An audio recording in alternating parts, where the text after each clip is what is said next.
퇴직이라는 말만 들어도 마음 한구석이 묘해지죠. 누구나 겪게 되지만 막상 닥치면 말하기 쉽지 않은 이야기들이 있습니다. 그동안 쌓아온 일과 일상의 무게를 내려놓고 이제 뭐하지? 라는 막막함과 마주하게 되니까요. 친구들이나 가족에게도 쉽게 꺼내지 못하는 그런 감정들 말이에요. 사실 은퇴는 끝이 아니라 새로운 시작인데 준비가 부족하면 한참 헤맬 수밖에 없습니다. 지금 이 글을 읽는 분들 중에도 곧 퇴직을 앞둔 분, 이미 은퇴 생활을 시작한 분, 혹은 주변에 그런 분들이 있을 텐데요. 은퇴 후 삶이 막막하고 앞으로 어떻게 살아야 할지 감이 안 잡힌다는 고민은 누구나 한 번쯤 겪는 보편적인 감정입니다. 나만 이런가? 싶은데 의외로 다들 비슷한 길을 걷고 있죠. 그래서 오늘은 퇴직 후 겪게 되는 진짜 이야기, 그리고 거기서 빠져나오기 위한 실질적인 팁들을 나누려고 합니다. 1. 은퇴 후 겪는 감정의 소용돌이, 공허함과 상실감. 퇴직하고 가장 먼저 찾아오는 감정은 공허함입니다. 회사에서 매일 맞이하던 출근길, 동료들과의 소통, 업무의 성취감이 갑자기 사라지니까요. 한 50대 중반 남성분은 이렇게 말했어요. 내가 그동안 일을 내 삶의 전부로 생각했구나. 퇴직하고 나서야 알았지. 하루가 너무 길고 할 일이 없으니까 허무했어. 이런 상실감은 단순한 심심함이 아니라 정체성의 위기입니다. 회사에서 누구누구 과장 혹은 팀장이라는 타이틀로 인정받았던 내가 이제는 그게 사라지니 스스로의 존재감을 잃은 느낌이 들 수밖에 없어요. 전문가들은 이를 은퇴 우울증이라고 부르기도 하죠. 사회적 역할이 줄어들면서 자신을 잃게 되는 심리 상태인 겁니다. 이때 중요한 건 혼자가 아니다라는 점을 인식하는 겁니다. 나뿐 아니라 대부분이 이런 감정을 겪어요. 그래서 주변에 같은 경험을 한 사람들과 대화를 나누거나 커뮤니티에 참여하는 게 큰 도움이 됩니다. 혼자 집에만 틀어박히지 말고 가벼운 산책, 동네 카페 모임부터 시작해보세요. 2. 현실적인 재무 관리와 생활비 설계. 퇴직 후 가장 현실적으로 부딪히는 문제는 돈입니다. 매달 들어오던 월급이 끊기고 연금이나 저축으로 생활해야 하는데 이게 말처럼 쉽지 않죠? 특히 퇴직 준비가 부족했던 분들은 급격히 줄어든 수입에 적응하느라 고생하는 경우가 많아요. 한 사례로 60대 초반의 한 여성분은 회사에서 30년 가까이 일하다가 정년퇴직 후 월급의 절반도 안 되는 돈으로 어떻게 살아야 하나라며 한숨을 쉬었어요. 하지만 그녀는 퇴직 전 소액이라도 꾸준히 개인연금과 재테크를 병행했고 퇴직 후에는 작은 카페 창업으로 소득을 보충하고 있습니다. 완벽하진 않지만 적극적으로 대안을 찾는 태도가 삶의 질을 크게 바꾼 사례죠. 전문가들은 퇴직 전에 3단계 생활비 계획을 권합니다. 첫째, 은퇴 직후에는 지출을 최대한 줄이고 필수 비용만 엄격하게 관리하는 시기. 둘째, 은퇴 후 23년 사이에는 적당히 활동하며 소득을 늘릴 방법을 모색하는 시기. 셋째, 안정기에 접어들면 남은 자산과 연금을 합리적으로 운용해 여유 있는 삶을 누리는 시기입니다. 3. 새로운 인생 설계와 사회적 관계의 재구성. 퇴직은 인생의 새로운 장이지만 그만큼 새로운 설계가 필요합니다. 한 50대 초반 남성은 퇴사 후 무엇을 해야 할지 몰라서 힘들었는데 결국 취미였던 사진을 살려 작은 전시회를 열고 지역 커뮤니티에서 활동하며 새로운 삶의 활력을 찾았어요. 이처럼 취미나 관심사를 기반으로 새로운 사회적 관계를 만드는 게 중요합니다. 집에만 있으면 고립감과 우울증이 심해지기 쉽거든요. 또 누군가에게 도움이 될 수 있는 봉사활동이나 멘토링도 큰 힘이 됩니다. 나의 경험과 지식을 나누면서 나 자신도 인정받고 자존감을 회복할 수 있죠. 요즘은 퇴직학교 같은 프로그램도 많아서 은퇴 후 삶을 체계적으로 준비할 수 있도록 돕고 있습니다. 이런 곳에서 비슷한 고민을 가진 사람들과 만나 정보를 교류하고 새로운 목표를 세우는 것도 큰 도움이 됩니다. 마치며 퇴직은 분명 누구나 겪는 진짜 이야기입니다. 하지만 이 이야기를 혼자서 감당할 필요는 없어요. 공허함과 불안함, 재정적인 걱정, 그리고 새로운 인생 설계의 어려움까지 모두 공감하고 준비한다면 충분히 의미 있고 즐거운 제2의 인생을 살 수 있습니다. 지금 퇴직을 앞두거나 이미 은퇴한 분들 모두 이 글이 작은 위안과 실질적 도움으로 다가갔으면 좋겠어요. 그리고 주변에 그런 분들이 있다면 혼자가 아니라는 말 한마디 건네주세요. 그게 바로 가장 큰 힘이 되니까요. 앞서 퇴직 후 겪는 감정과 현실적인 어려움에 대해 이야기했는데 이번에는 좀 더 구체적이고 실용적인 내용으로 들어가 볼게요. 특히 실제로 도움이 될 만한 팁과 사례들을 중심으로 설명할 테니 퇴직 준비하거나 은퇴 후 삶을 더 탄탄하게 설계하는 데 참고가 되면 좋겠습니다. 1. 퇴직 후 재무 설계 구체적으로 어떻게 해야 할까? 퇴직하고 나면 수입 구조가 완전히 바뀌니까 무엇보다 재무 계획이 필수입니다. 막연하게 연금 받으면 되겠지 하는 생각은 위험해요. 연금이 충분하지 않은 경우도 많고 물가 상승이나 건강 문제로 예상치 못한 지출이 생길 수 있으니까요. 예를 들어 국민연금 평균 수령액은 월 약 50만 원 정도입니다. 2025년 기준. 하지만 실제 생활비는 지역과 생활 수준에 따라 차이가 크고 1인 기준으로 월 최소 생활비가 150만 원 이상 드는 경우가 많죠. 그러니까 단순히 연금만 믿으면 생활이 어려울 수 있다는 뜻입니다. 그래서 실질적인 재무 준비는 이렇게 해보세요.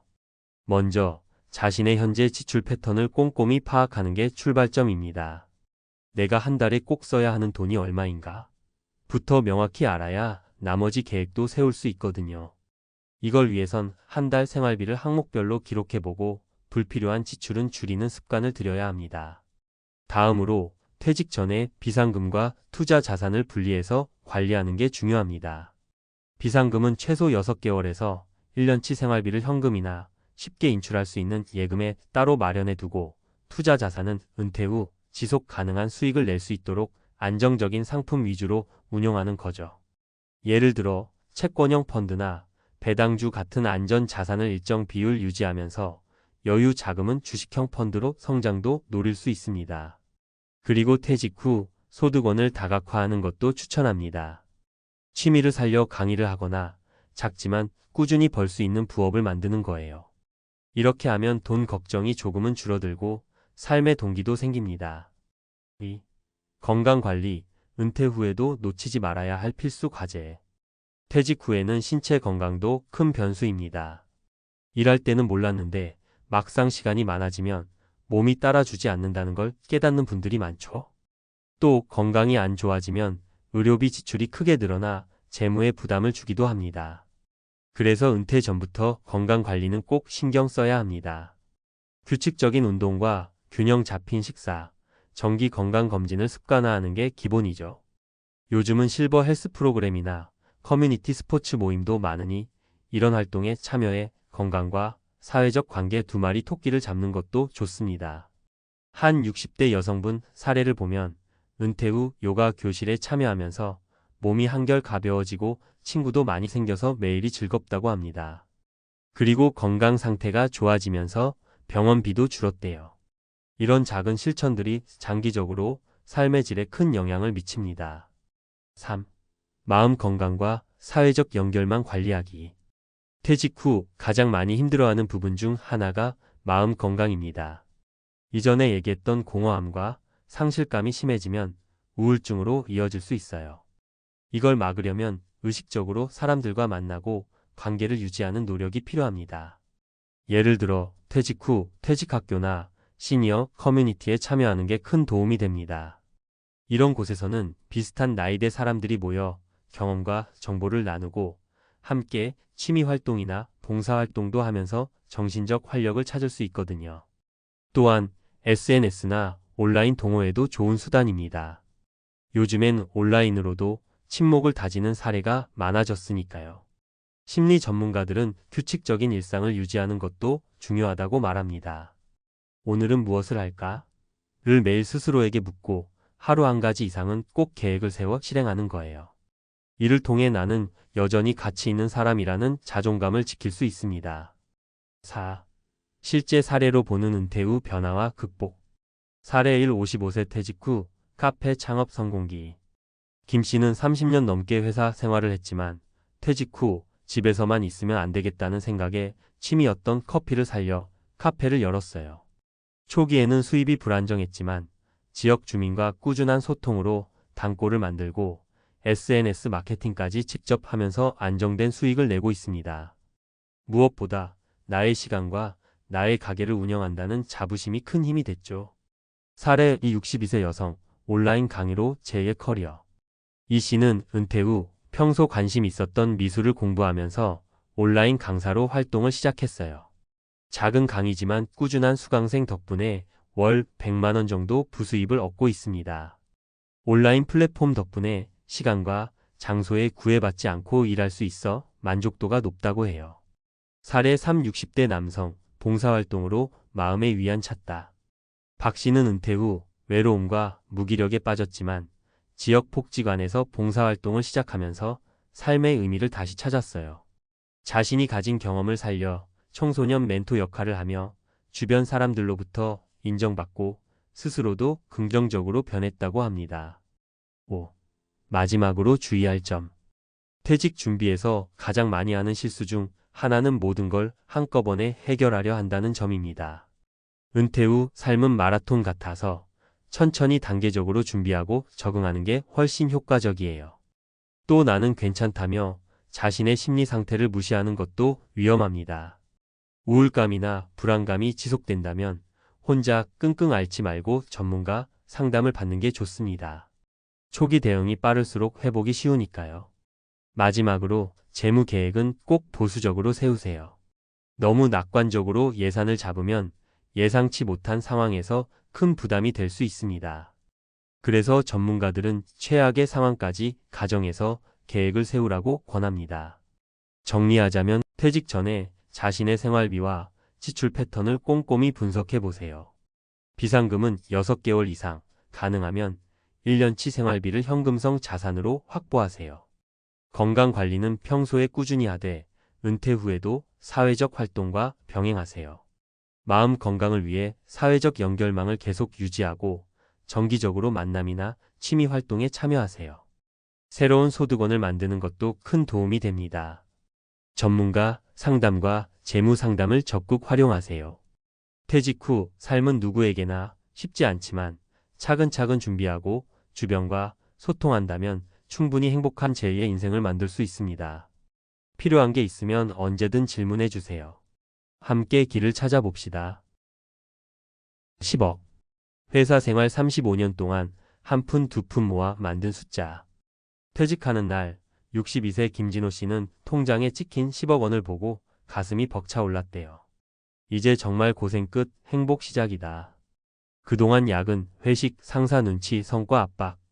모든 걸 버티게 한 이유가 바로 은퇴 후 여유로운 삶이었으니까요. 그런데요. 딱 3년 만에 김진호 씨는 이렇게 말했답니다. 차라리 다시 회사 다니고 싶어요. 매일 아침 눈 뜨는 게 너무 무서워요. 도대체 왜 10억이나 되는 퇴직금으로 시작한 노후가 지옥이 돼버린 걸까요? 첫 번째 사례 계획 없는 자유, 행복이 아니라 불안이더라. 김진호 씨는 은퇴 전에는 회사와 집만 오가는 생활을 했어요. 퇴직 후엔 이제야 인생을 즐기자며 친구들과 골프도 치고 가끔은 아내와 해외여행도 다녔죠. 그런데 1년쯤 지나자 재미보다 불안감이 스멀스멀 올라왔대요. 하루 2,030만 원씩 쓰는 여행이 즐거움이 아니라 이렇게 써도 되나 하는 두려움으로 바뀌더라는 거예요. 그때부터 밤마다 엑셀을 열고 남은 돈을 계산하기 시작했답니다. 그냥 쓰면 15년은 괜찮겠지? 근데 내가 80세 넘게 살면 어떡하지? 노후가 자유가 아니라 끝없는 계산의 연속이 된 거죠. 결국 여행도 줄이고 외식도 줄이고 집에만 있자니 우울감이 밀려왔어요. 돈은 남아있는데 행복은 사라진 삶. 김진호 씨가 말한 지옥은 바로 이런 불안의 연속이었어요. 두 번째 사례 퇴직금으로 상가를 샀다가 두 번째는 58세에 은퇴한 전직 공무원 박영자 씨 이야기예요. 퇴직금과 모아둔 적금을 합쳐 10억 원 정도를 만들었는데 이자율도 낮고 은퇴 후에는 월세 받아야 지라는 주변 권유에 상가 투자를 결심했어요. 서울 외곽에 있는 신축 상가 분양을 받았는데 처음 1년은 보증금도 있고 월세도 잘 나왔대요. 그런데 2년 차부터 세입자가 나가고 공실이 계속되면서 대출 이자가 매달 빠져나가기 시작했죠. 상가는 금방 안 팔리고 1억 낮춰도 연락 한 통이 안 오는 상황. 퇴직금은 상가 대출이자와 생활비로 빠져나가고 결국 60세가 되기 전 박영자 씨는 식당 아르바이트를 시작해야 했어요. 몸이 힘들어도 돈 들어오는 게 이렇게 소중한지 몰랐어요. 그는 퇴직 전에는 몰랐다고 해요. 월세 받으면 되지라는 단순한 생각 뒤에 숨은 공실 리스크와 관리 비용, 경기 침체 같은 변수로요. 세 번째 사례 10억으로는 부족해요. 생각보다 오래 살거든요. 세 번째 이야기는 60세에 은퇴한 전직 엔지니어 이재훈 씨예요. 그는 노후 준비를 철저히 한다고 생각했대요. 퇴직금과 연금저축, 적금 다 합치면 10억 정도. 월 300만 원씩 쓰면 30년은 넉넉하겠지? 라는 계산이었죠. 하지만 막상 은퇴하고 보니 물가가 생각보다 훨씬 더 빨리 오르더라는 겁니다. 특히 의료비. 아내가 갑자기 무릎, 인공관절 수술을 받게 됐는데 비급여 포함해서 1,500만 원 넘게 들었대요. 그리고 본인은 혈압약과 당뇨약, 정기검진 비용만 해도 매년 수백만 원씩 빠져나갔죠. 그는 이렇게 말했어요. 내가 80살까지만 살면 괜찮을 것 같아. 근데 90살까지 살면? 그땐 진짜 밥값도 못 내는 노인으로 살 것 같아서 두려워. 왜 이런 일이 반복될까? 퇴직금 10억 결코 적은 돈이 아니에요. 하지만 문제는 은퇴 후의 돈과 은퇴 전의 돈은 가치가 다르다는 거예요. 현역 시절에는 매달 월급이라는 현금 흐름이 있었지만 은퇴 후에는 가진 자산을 쪼개 쓰는 구조라서 심리적 불안감이 훨씬 큽니다. 또 하나는 수명 연장. 예전엔 75세면 오래 사셨다고 했는데 지금은 90세 넘게 사는 분들이 흔해졌잖아요. 30년, 길이는 35년을 무소득으로 버텨야 하는데 그 기간 동안 물가는 2배 이상 오르고 건강도 항상 변수로 등장합니다. 전문가 인사이트 은퇴 후 지옥을 피하는 법. 현금 흐름을 만드는 구조가 필요하다. 10억을 한 번에 쓰는 구조보다 이 중 일부를 안정적인 월 현금 흐름으로 전환하는 설계가 중요해요. 예를 들어 연금보험, 월지급식 채권, 배당주, 소형 오피스텔 월세 등 분산된 수입원이 있어야 불안감이 줄어듭니다. 투자는 내가 아는 것만 한다. 상가, 꼬마 빌딩, 펜션 등 은퇴자들이 많이 빠지는 함정은 남이 좋다니까 덜컥 투자하는 거예요. 투자는 결국 관리, 공실, 경기 사이클을 함께 감당할 수 있어야 진짜 내 자산이 됩니다. 수명 리스크를 반영하라. 요즘 60세 은퇴는 인생 전반전 종료일 뿐 후반전이 30년 이상 남았다고 생각해야 해요. 보험, 장기요양, 의료비, 예상치 못한 돌발 비용까지 시뮬레이션에서 지출 구조를 설계해야 합니다. 돈을 안 쓰는 삶은 답이 아니다. 절약만 하다 보면 행복이 사라집니다. 적정 지출을 유지하면서도 감정적 만족감을 느낄 수 있는 미니 행복 예산을 따로 두는 게 필요해요. 마지막으로 퇴직금 10억이 있어도 그게 곧 행복한 노후를 보장하지는 않습니다. 노후의 행복은 돈의 액수가 아니라 돈을 쓰는 방식에 달려 있어요. 그리고 그 방식은 은퇴 전에 꼭 연습하고 훈련해야 합니다. 오늘도 퇴직금 통장 잔고만 보고 마음이 놓이셨나요? 혹시 그 돈을 어떻게 쓸지, 어떻게 지켜낼지, 그리고 어떻게 불안을 관리할지에 대한 계획은 세우셨나요? 62세 김진호 씨가 말했죠. 차라리 다시 회사 다니고 싶다. 당신의 노후가 그런 지옥이 되지 않기를 바랍니다. 10억 퇴직금 진짜 노후 준비가 되려면? 퇴직금을 받으면 다들 안도하죠. 이제 됐다. 이 돈만 잘 지키면 노후는 문제 없겠지. 그런데 현실은 다릅니다. 퇴직자들을 만나보면 돈을 어떻게 굴려야 할지 모르겠다. 조금만 써도 줄어드는 게 보여서 무섭다는 말이 꼭 나와요. 자, 그럼 이제부터 실제 사례, 수치, 전문가 팁으로 10억 퇴직금이 진짜 노후 자산이 되는 법을 하나씩 풀어볼게요. 현금 흐름 설계 이자, 생활자는 환상이다. 먼저 많은 분들이 꿈꾸는 이자, 생활자의 현실부터 볼까요? 은행 정기예금 금리가 2.5%라고 가정해보세요. 10억을 예금해도 1년 이자는 2,500만 원, 세후로는 약 2천만 원 정도 남습니다. 한 달에 160만 원 조금 넘는 돈이죠. 이걸로 생활이 될까요? 아마 국민연금과 합쳐도 병원비나 여행비 조금만 쓰면 금방 바닥을 보일 거예요. 그래서 필요한 게 현금 흐름 자산의 분산입니다. 예를 들어 배당주 포트폴리오를 만들어 연 45%의 배당금을 받는다거나 월 지급식 채권형 펀드를 일부 편성해 매달 일정 금액이 들어오게 하거나 즉시 연금의 일부를 넣어 평생 월지 급액을 받는 식의 설계를 해야 합니다. 특히 즉시 연금은 60세 남성이 1억 원을 맡기면 평생 매달 약 30만 원 보험사별, 상품별 상위 정도를 받는 구조인데 단점은 해지가 어렵고 물가 상승률을 반영하지 않는다는 점입니다. 따라서 일부만 즉시 연금으로 돌리고 나머지는 유동성이 있는 자산으로 두는 것이 중요해요. 의료비 시뮬레이션 70대 이후 매년 500만 원 이상 국민건강보험공단 자료에 따르면 65세 이상 노인의 1인당 연간 의료비는 평균 506만 원입니다. 하지만 이건 평균값이고 무릎, 심장, 뇌혈관계 수술이나 항암 치료가 들어가면 한 번에 1,000만 원에서 2천만 원 이상이 나가죠. 예를 들어 무릎, 인공관절 수술 비용은 비급여 포함 시 약 1,500만 원, 심혈관 스텐트 시술은 약 60만 800만 원, 암 치료는 종류와 단계에 따라 수천만 원이 들 수도 있어요. 그래서 전문가들은 노후 자금의 1015%는 의료비 예비비로 확보하라고 조언합니다. 10억이면 최소 1억 원 이상을 별도 통장에 두고 절대 손대지 않는 긴급 의료비 계좌로 설정하는 거죠. 장기요양 리스크 85세 이후 요양원 비용. 또 하나 놓치기 쉬운 게 장기요양 비용이에요. 건강보험공단 장기요양보험 통계에 따르면 요양원이든 재가요양이든 월 평균 100만 원 이상이 듭니다.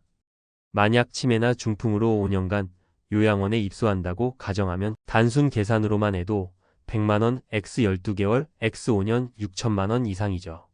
하지만 개인 부담금은 본인 상황에 따라 더 늘어나고 요양원 입소 대기부터 비용 협의, 간병인 비용까지 합치면 5년간 1억 원 이상 드는 사례도 드물지 않습니다. 따라서 60대 초반이라면 장기요양보험 가입 여부를 꼭 검토해 보세요. 보험료가 부담스럽다면 최소한 노인 장기요양 등급과 신청 절차를 미리 공부해 두는 것만으로도 위기 시 큰 도움이 됩니다. 소비 구조 조정 월 300만 원으로 가능한 삶의 리셋. 많은 은퇴자분들이 퇴직 전과 같은 소비 패턴으로 살다가 35년 만에 통장이 바닥나는 경우가 있어요. 예를 들어 퇴직 전에는 외식비로 월 70만 원, 여행비로 월 평균 환산 50만 원, 차량 유지비 50만 원 등등 크게 부담 없이 쓰던 소비가 은퇴 후에도 유지되면 연 500만 원, 1,000만 원 단위로 생각보다 빠르게 줄어듭니다. 전문가들은 말해요. 은퇴 전 마지막 12년간 은퇴 생활비 시뮬레이션을 실전처럼 해보라고요. 즉, 월 300만 원으로 1년을 살아보는 거죠. 그렇게 하면 부족한 영역, 예상 못한 지출 항목, 심리적 스트레스를 미리 파악할 수 있어요. 가족 지원 변수, 가장 흔한 예상 밖의 지출. 마지막으로 정작 은퇴 후 가장 많이 듣는 후회 중 하나는 자녀 지원을 계획보다 많이 했다는 말입니다. 예를 들어 결혼 자금으로 5천만 원만 생각했는데 예단, 혼수, 신혼집 보증금 지원까지 합치면 1억 원이 훌쩍 넘는 경우가 많아요. 또한 손주 양육비, 명절 경비, 부모님 요양 지원 등 가족 지원 비용은 계획하지 않으면 통제 불가능하게 커집니다. 그래서 필요한 건 가족과의 솔직한 대화예요. 엄마 아빠가 줄 수 있는 건 여기까지야. 그 이유는 너희가 스스로 서야 해. 이 말이 차갑게 들릴 수도 있지만 노후 파탄을 막는 가장 현실적이고 따뜻한 결정입니다. 전문가 결론 퇴직금의 진짜 가치는 배분과 구조에 있다. 10억이라는 숫자가 중요한 게 아닙니다. 그 돈을 어떻게 배분하고 어떤 구조로 흘러가게 만들고 어떤 리스크를 미리 막을지가 중요합니다. 마지막으로 한 가지 많은 은퇴자분들이 말하는 공통된 조언을 전해드릴게요. 은퇴 후 진짜 행복은 돈이 아니라 돈 걱정 없는 생활에서 나온다. 돈 걱정 없는 삶은 10억이라는 큰 숫자가 아니라 그 안에 작은 설계들로 완성된다는 걸 잊지 마시길 바랍니다. 누구나 임원이라는 단어를 들으면 그럴싸한 직함과 넉넉한 월급 그리고 안정된 삶을 떠올리죠. 하지만 그 자리를 내려놓고 은퇴를 맞이하는 순간 그 낭만은 생각보다 훨씬 복잡한 현실로 바뀌곤 합니다. 내가 이렇게까지 준비가 안 됐나? 내일은 어떻게 살아야 하지? 하고 마음 한구석이 무너지는 경험, 아마 많은 분이 공감하실 거예요. 사실 은퇴 후 삶에 대한 고민은 임원뿐만 아니라 우리 모두가 맞닥뜨릴 수밖에 없는 문제입니다. 하지만 대기업 임원까지 지낸 사람이 겪는 은퇴는 조금 다릅니다. 인생의 절정에서 내려와야 하는 그 심리적 부담, 사회적 역할 상실감, 그리고 막막한 경제 상황까지 이 모든 게 얽혀서 더 큰 스트레스를 만들죠. 오늘은 실제 사례와 전문가의 시각을 담아 은퇴 준비와 은퇴 후 삶을 깊게 들여다보고 여러분도 공감할 수 있는 현실적인 조언들을 함께 나눠볼게요. 첫 번째 사례는 58세의 대기업 임원직을 내려놓은 김 부장님 이야기입니다. 김 부장님은 월천월 1,000만 원 이상 임원으로 20년 넘게 일해왔죠. 안정적인 자리와 고소득은 주변 사람들의 부러움을 샀지만 은퇴가 다가오면서 김 부장님은 막연한 불안감에 휩싸였습니다. 내가 정말 이만큼 모았나? 내가 할 일이 없는데 이 생활에 만족할 수 있을까? 라는 고민이 머릿속을 떠나지 않았죠. 하지만 김 부장님은 은퇴 준비에 서두르지 않았고 정작 막상 일을 그만두니 일상의 공허함과 사회적 고립감을 겪었습니다. 특히 매일 부하 직원들과 소통하며 어떤 존재감이 사라지자 우울감도 심해졌죠. 이 경험은 우리에게 은퇴는 단순히 경제적 준비만으로 끝나지 않는다는 점을 일깨워 줍니다. 정신적, 사회적 준비도 반드시 필요하다는 거죠. 두 번째는 62세에 은퇴한 이 사장님의 이야기입니다. 이 사장님은 평생 사업가로 활동하다가 최근 대기업 임원에서 은퇴를 맞이했어요. 그는 일찍부터 재무 설계를 철저히 했고 퇴직금과 연금으로 안정적인 노후 자금을 마련했습니다. 하지만 이 사장님의 가장 큰 고민은 시간 활용이었어요. 오랫동안 바쁘게 살아오다 보니 은퇴 후에 하루하루가 무기력하기만 했죠. 처음엔 여행도 다니고 취미생활도 했지만 금세 지루함이 몰려왔습니다. 이 사장님은 결국 새로운 목적을 찾기 위해 지역사회 봉사활동과 작은 창업 프로젝트에 뛰어들었어요. 이 과정에서 그는 은퇴 후에도 나의 가치가 계속된다는 느낌을 되찾았고 삶의 만족감도 높아졌습니다. 이 사장님의 이야기는 은퇴 준비에서 재무만큼이나 자아 실현과 사회적 역할 찾기가 중요하다는 점을 보여줍니다. 이걸 놓치면 경제적 여유가 있어도 인생이 공허할 수밖에 없다는 뜻이죠. 세 번째 사례는 55세의 임원직을 내려놓은 박 이사님입니다. 박 이사님은 상대적으로 이른 나이에 은퇴했지만 사실상 준비가 전혀 안 된 상태였어요. 그는 퇴직금을 주식 투자에 몰아넣었지만 투자 실패로 큰 손해를 받고 예상보다 생활비가 많이 들어 재정난에 시달렸습니다. 박 이사님은 은퇴 후 경제적 스트레스뿐 아니라 평소 대인관계도 제한적이었던 탓에 외로움과 소외감까지 겪었죠. 그는 결국 전문가, 상담과 가족의 도움으로 서서히 마음을 다잡아가고 있지만 이 사례는 은퇴 후 경제적 심리적 위험을 동시에 대비하지 않으면 얼마나 위험한지를 뼈저리게 보여줍니다. 이 세 사례를 통해 알 수 있듯이 은퇴 후 삶은 경제적인 준비뿐 아니라 심리적, 사회적 준비가 반드시 병행되어야 해요. 그렇다면 어떤 점들을 신경 써야 할까요? 먼저, 경제적 준비는 은퇴를 앞둔 모든 사람에게 가장 현실적이고 절실한 부분입니다. 예상 생활비와 건강관리 비용, 예상치 못한 지출을 꼼꼼히 계산해 여유 자금을 확보하는 게 중요하죠. 전문가들은 은퇴 후 연간 생활비의 최소 25배 이상은 준비해야 안전하다고 조언합니다. 예를 들어 월 300만 원이 필요하다면 9억 원 정도의 자산이 있어야 한다는 계산이죠. 물론 개인 상황마다 달라지지만 이 정도 규모가 은퇴 후 생활 안정의 기준이 될 수 있습니다. 다음으로 심리적 준비가 꼭 필요합니다. 직장인으로서 쌓아온 정체성이 하루아침에 사라지면서 오는 공허함, 무기력감, 우울증은 은퇴자에게 흔한 증상입니다. 심리 상담, 명상, 새로운 취미 개발, 규칙적인 운동 등이 큰 도움이 되죠. 또 가족이나 친구, 지역사회와의 지속적인 교류가 정신건강 유지에 중요한 역할을 합니다. 사회적 역할을 새로 찾는 것도 중요해요. 은퇴는 끝이 아니라 새로운 시작입니다.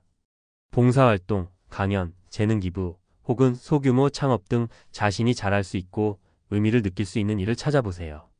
이는 삶의 만족도를 크게 높이고 고립감을 줄여줍니다. 마지막으로 은퇴 준비는 가능한 조기에 시작하는 게 최고입니다. 50대 중후반부터 준비해도 빠른 편이지만 40대, 30대부터도 자기만의 노후 설계를 차근차근 해나가야 위기 상황을 줄일 수 있죠. 월천 임원 자리 내려놓고 은퇴 후 그는 어떻게 살까? 라는 질문에 정답은 없습니다. 하지만 위 사례들처럼 철저한 준비와 새로운 삶에 대한 열린 마음이 우리 모두에게 필요하다는 점은 분명합니다.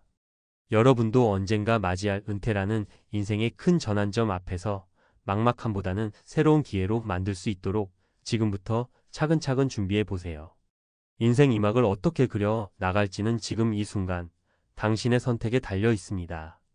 그리고 그 과정에서 겪는 감정과 고민은 결코 혼자만의 것이 아닙니다. 저 역시 여러분의 마음에 깊이 공감하며 앞으로도 실질적이고 따뜻한 조언을 계속 전해드릴게요. 앞서 이야기한 대기업 임원들의 은퇴 사례를 통해 많은 분들이 나도 저렇게 될 수 있겠구나 하는 막연한 두려움을 느끼셨을 거예요.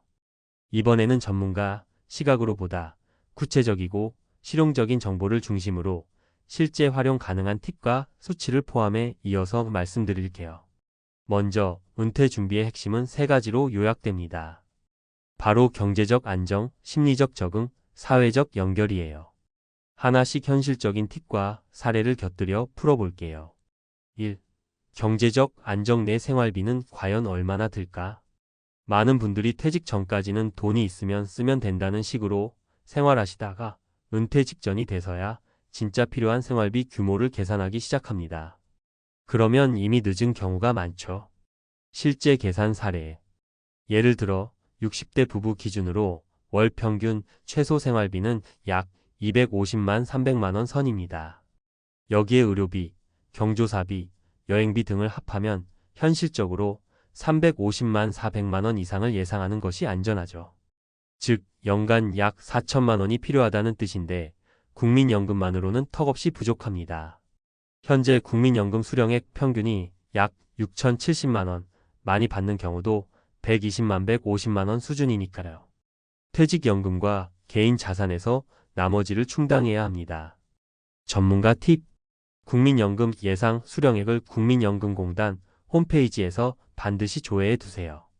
퇴직연금 DBDC IRP 수익률과 예상 수령액도 매년 점검해 수익률이 낮다면 운용 방식을 조정해야 합니다. 생활비 계산 시 최소 생활비가 아닌 적정 생활비를 기준으로 하세요. 그래야 예상치 못한 지출이 발생해도 생활이 흔들리지 않습니다. 2. 심리적 적응. 내가 누구였는지보다 앞으로 무엇을 할지가 중요. 대기업 임원 출신 어시 58세는 은퇴 후 자존감이 크게 흔들렸습니다. 어제까지 500명 직원에게 지시하던 사람이었는데 오늘은 아무도 나를 찾지 않는다는 상실감이었죠. 전문가 인사이트. 심리학에서는 이걸 역할 상실 증후군이라 부릅니다. 특히 조직 내 지위가 높았을수록 더 크게 겪게 되는데 이런 분들에게 가장 필요한 것은 새로운 정체성을 빠르게 찾는 일이에요. 실제 극복 사례. 비전문님 62세는 은퇴 직후 대기업 퇴직자 모임에서 재능 기부 강의를 시작했습니다. 처음엔 무료 강의였지만 시간이 지나면서 대학과 협약해 정식 강사로 활동하게 됐고 지금은 월 150만 200만 원의 강의료를 벌며 자존감과 소득을 동시에 챙기고 있죠. 실용 팁. 은퇴 전 강의 코칭 자문 등 자신의 경력과 경험을 살릴 수 있는 분야를 미리 탐색해 보세요. 은퇴자, 커뮤니티, 지역 평생학습관, 50플러스 센터 등에서 무료 강의나 워크숍을 진행해 경험치를 쌓는 것도 좋습니다. 처음부터 수익을 바라기보다는 내 경험이 누군가에게 도움이 된다는 만족감을 느끼는 것을 목표로 삼으면 부담이 줄어듭니다. 3. 사회적 연결. 돈보다 중요한 노후 자산. OECD 보고서에 따르면 노후 빈곤의 가장 큰 원인은 사회적 고립입니다. 돈이 부족해도 누군가와 함께 소통하며 살면 심리적 회복력이 강해지지만 고립되면 건강과 재정 모두 빠르게 무너지게 되죠. 사례. C 전무님 61세는 은퇴 후 1년간 혼자 골프 연습장만 다니며 지냈습니다. 하지만 대인관계가 끊기자 우울증이 찾아왔고 결국 정신과 상담을 받게 됐죠. 이후 그는 동네 자원봉사단에 가입해 매주 반찬 배달 봉사를 다니면서 오랜만에 사회의 일부가 된 느낌이라며 삶의 의욕을 되찾았습니다. 전문가 팁. 은퇴 후 최소 주 23회 이상 외부 사람을 만나도록 생활 패턴을 짜세요. 동호회, 자원봉사, 지역 종교 모임 등 어떤 형태든 좋습니다. 중요한 것은 사회적 소속감 유지입니다. 혼자 있는 시간이 길어질수록 무기력감과 소비 충동이 커진다는 점도 명심하세요. 충동 소비로 불필요한 지출이 늘어나는 경우가 많습니다. 추가 전문가, 조언. 은퇴 준비의 3대 주의사항. 주식 몰빵 금지. 은퇴 후 퇴직금을 고위험 자산에 몰아넣는 사례가 많습니다. 이때 수익률은커녕 원금 손실이 발생하면 노후 전체가 흔들립니다. 전체 자산의 1020%만 고위험 자산에 투자하고 나머지는 안정적 현금 흐름이 보장되는 곳에 배분하세요. 부동산 황금성 점검. 은퇴 자산 중 다수가 부동산에 묶여 유동성이 부족한 경우가 많습니다. 예를 들어 수도권 외곽에 20억 상가 건물을 가지고 있어도 매달 생활비가 없으면 아무 소용이 없습니다. 현금 흐름이 우선이라는 원칙을 잊지 마세요. 건강관리 비용 사전 반영. 60대 이후 의료비 지출은 급격히 늘어납니다. 통계청에 따르면 65세 이상 가구의 연간 의료비는 약 400만 500만 원 수준인데 중대 질병이 생기면 수천만 원 단위로 늘어날 수 있습니다. 실손보험, 간병보험, 요양보험 등을 반드시 점검해 두세요. 마무리 현실 조언. 은퇴 후 삶을 위한 최고의 준비는 돈, 건강, 사람. 이 세 가지가 균형을 이루는 것입니다. 돈만 있으면 무엇 하나요? 건강이 없으면 누릴 수 없습니다. 건강만 있으면 무엇 하나요? 사회적 연결이 없으면 무의미합니다. 사람만 있으면 무엇 하나요? 최소한의 경제적 안전망이 없으면 그 관계도 지속되기 어렵습니다. 지금 이 글을 읽는 여러분도 언젠가는 자리를 내려놓아야 할 날이 옵니다. 그때 후회하지 않으려면 오늘부터 하루에 10분이라도 내 노후 설계를 위한 공부와 점검을 실천해 보세요. 은퇴는 끝이 아니라 준비한 사람에게만 허락되는 두 번째 인생의 시작이라는 사실을 꼭 기억하시길 바랍니다. 20억이면 충분하지 않나? 많은 사람이 이렇게 생각합니다. 평범한 직장인에게는 평생 모아도 쉽지 않은 금액이니까요. 그런데 63세 대기업 임원으로 은퇴한 김성훈 가명 씨는 요즘 밤잠을 설칩니다. 그가 가장 두려워하는 건 바로 언제까지 살 수 있을까? 라는 질문입니다. 은퇴 후 돈보다 더 큰 공포. 성훈 씨는 평생을 일에 쏟아 부었습니다. 새벽 6시에 출근하고 밤 10시에 퇴근하는 생활을 35년 넘게 했죠. 그 덕분에 서울 강남에 아파트도 있고 20억 정도의 금융 자산을 모았습니다. 이 정도면 노후는 편안하겠지. 그렇게 생각했지만 막상 은퇴를 하고 보니 불안이 몰려왔습니다. 첫 달 연금과 퇴직금 일부를 활용해 여행을 다녀왔습니다. 두 번째 달부터는 매달 카드값, 관리비, 보험료, 자녀 지원비 등으로 700만 원 넘게 빠져나가는 통장 잔액을 매일 확인하게 됐습니다. 내가 90세까지 산다면 앞으로 30년인데 1년에 8천만 원씩만 써도 24억이네. 이 계산을 한 뒤부터 성훈 씨는 웃음을 잃었습니다. 사례 1. 20억 자산, 63세 임원의 현실. 실제 그의 생활비 구조를 들어봤습니다. 우선 고정비가 생각보다 큽니다.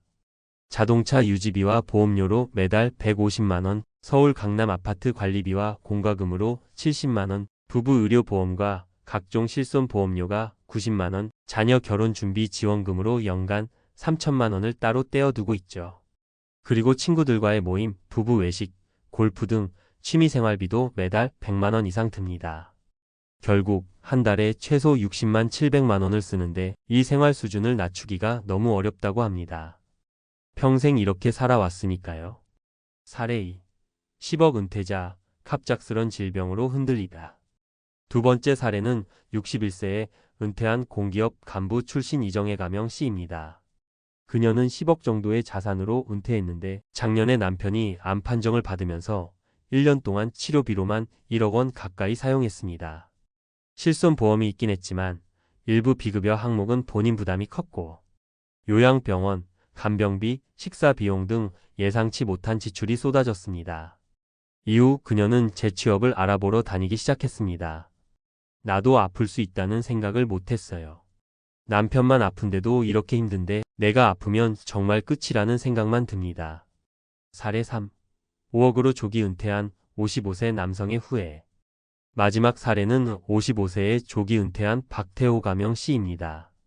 공기업 희망퇴직으로 2억 원, 기존 자산과 퇴직금으로 총 5억을 확보했지만 퇴직 후 일과 소득이 사라지자 매달 200만 원을 쓰는 것조차 무서워졌다고 합니다. 처음엔 아내와 유럽 여행을 다녀오고 부모님 용돈도 드리고 가전제품도 최신으로 바꿨는데 6개월이 지나니 이러다 10년 뒤엔 아무것도 없겠다는 공포가 몰려왔죠. 결국 그는 편의점 야간 아르바이트를 시작했고 지금도 하루 45시간씩 일하며 최소한의 생활비를 충당하고 있습니다. 전문가의 인사이트 왜 20억도 불안한가? 저 역시 수많은 은퇴 컨설팅 현장에서 비슷한 이야기를 듣습니다. 많은 사람들이 이렇게 말하죠. 20억이면 되겠지. 10억만 있어도 살 수 있지 않을까요? 하지만 중요한 건 금액의 크기가 아니라 그 돈을 어떻게 운용하고 어떤 생활 패턴으로 쓰느냐입니다. 예를 들어 20억이 있어도 모두 예적금과 채권으로만 운용한다면 현재 금리세 후 약 3%대로 연 6천만 원 정도의 수익만 가능합니다. 그런데 매년 생활비가 8천만 원이 든다면 그 차액은 결국 원금을 깎아 써야 하겠죠. 또한 90세, 100세까지 살 가능성이 점점 높아지는 시대입니다. 부부 기준으로 보면 최소 3035년의 생활비가 필요한데 매년 의료비나 돌봄 비용, 물가 상승 등을 고려하면 생각보다 더 큰 금액이 필요하다는 결론에 도달합니다. 결국 중요한 것은 얼마가 있냐가 아니라 얼마를 쓰고 얼마나 들어오느냐. 그리고 아플 때, 장수할 때, 자녀와의 관계에서 어떤 선택을 할 수 있느냐입니다. 김성훈 씨도 최근에서야 마음을 다잡고 생활비를 30% 줄이고 자녀 지원도 딱 결혼 자금까지만 하기로 했다고 합니다.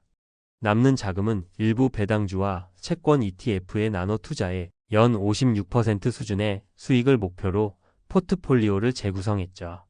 당신에게 묻고 싶습니다. 혹시 나는 5억밖에 없어서 혹은 20억 있으니 괜찮겠지라고 단순 계산만 하고 있진 않나요? 은퇴 후의 삶은 단순히 통장 잔고의 숫자로만 평가되지 않습니다. 내가 매일 어떤 표정으로 살아갈지, 누구와 시간을 보낼지, 그리고 마지막까지 경제적 자유라는 이름의 불안을 이겨낼 방법을 찾을 수 있을지가 가장 중요한 문제입니다. 오늘도 누군가는 20억이 있어도 불안한 이유를 깨닫고 있습니다. 왜 20억 있어도 불안한 걸까? 현실적인 시뮬레이션.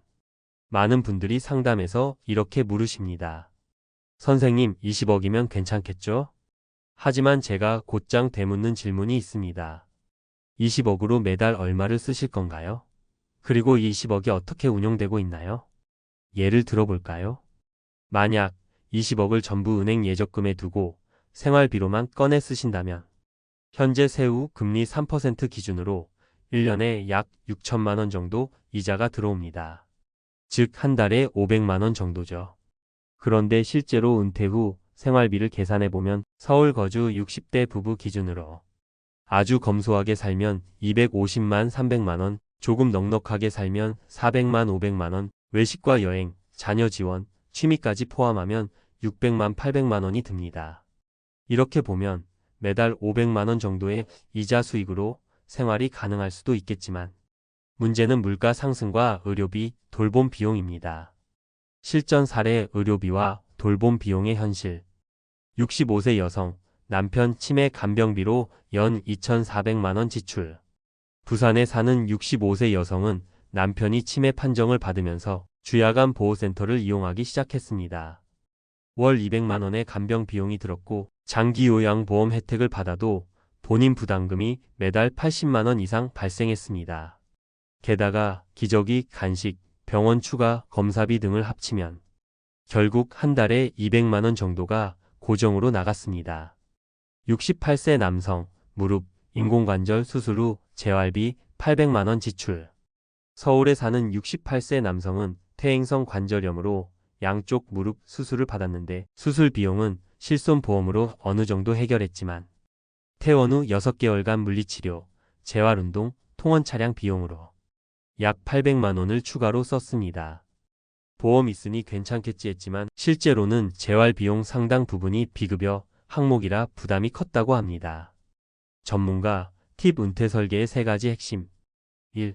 생활비는 물가 상승률을 감안해라. 현재 400만 원을 쓴다면 20년 후에는 같은 생활을 유지하려면 약 650만 원이 필요합니다.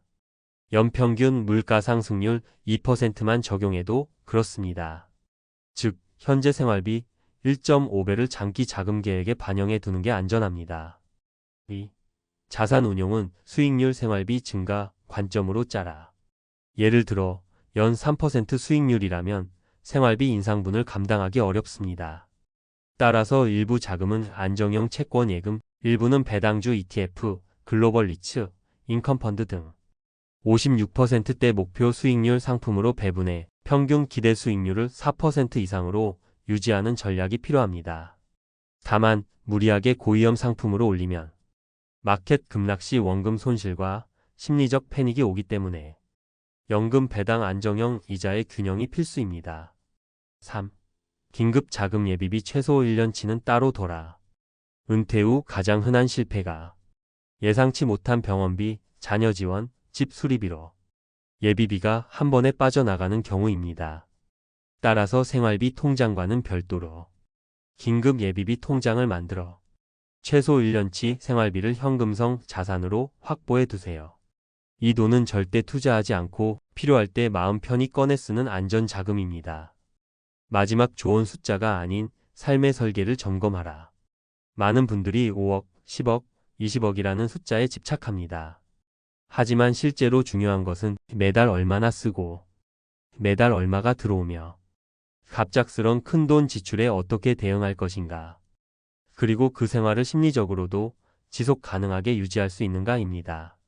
실제 컨설팅을 받으시는 분들도 돈보다 불안이 더 무섭다고 말씀하십니다. 그 불안을 없애주는 건 금액의 크기가 아니라 설계의 구체성입니다.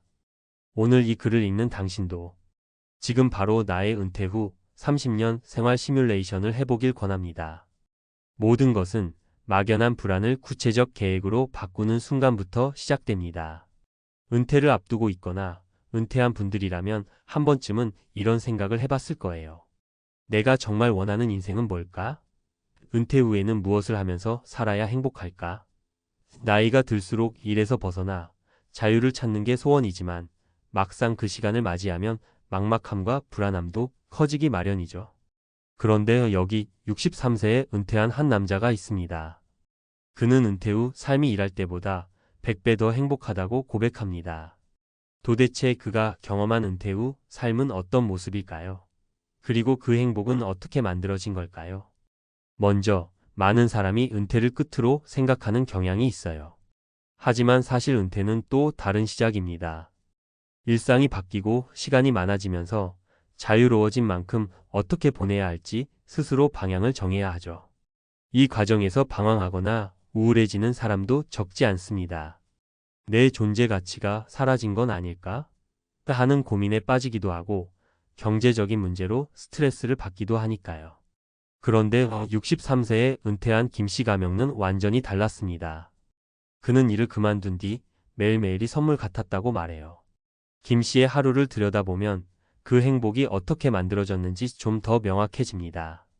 김씨는 아침에 일어나면 산책을 하고 좋아하는 책을 읽으며 하루를 시작합니다. 일할 때는 늘 바쁘고 쫓기다 보니 책 한 줄 제대로 읽는 게 쉽지 않았다고 하더군요. 하지만 은퇴 후에는 마음의 여유가 생겨서 그간 미뤄둔 나만의 시간을 마음껏 누리고 있어요. 그리고 무엇보다 중요한 건 그가 자신만의 작은 목표를 세우고 하나씩 이루어 나간다는 점입니다. 예를 들어 김 씨는 은퇴 후 6개월 만에 지역 도서관에서 독서 모임을 만들었어요. 같은 취미를 가진 사람들과 소통하면서 사회적 연결감을 유지하는 데 큰 도움이 됐죠. 혼자만의 시간이 길어지면 외로움을 느끼는 분들이 많은데 김 씨는 적극적으로 관계를 만들면서 혼자가 아니구나 하는 안도감을 얻은 겁니다.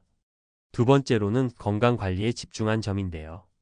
은퇴 후 몸이 자꾸 무거워지고 체력이 떨어지는 걸 느껴 김 씨는 매일 아침 걷기와 간단한 체조를 꾸준히 하기로 결심했습니다.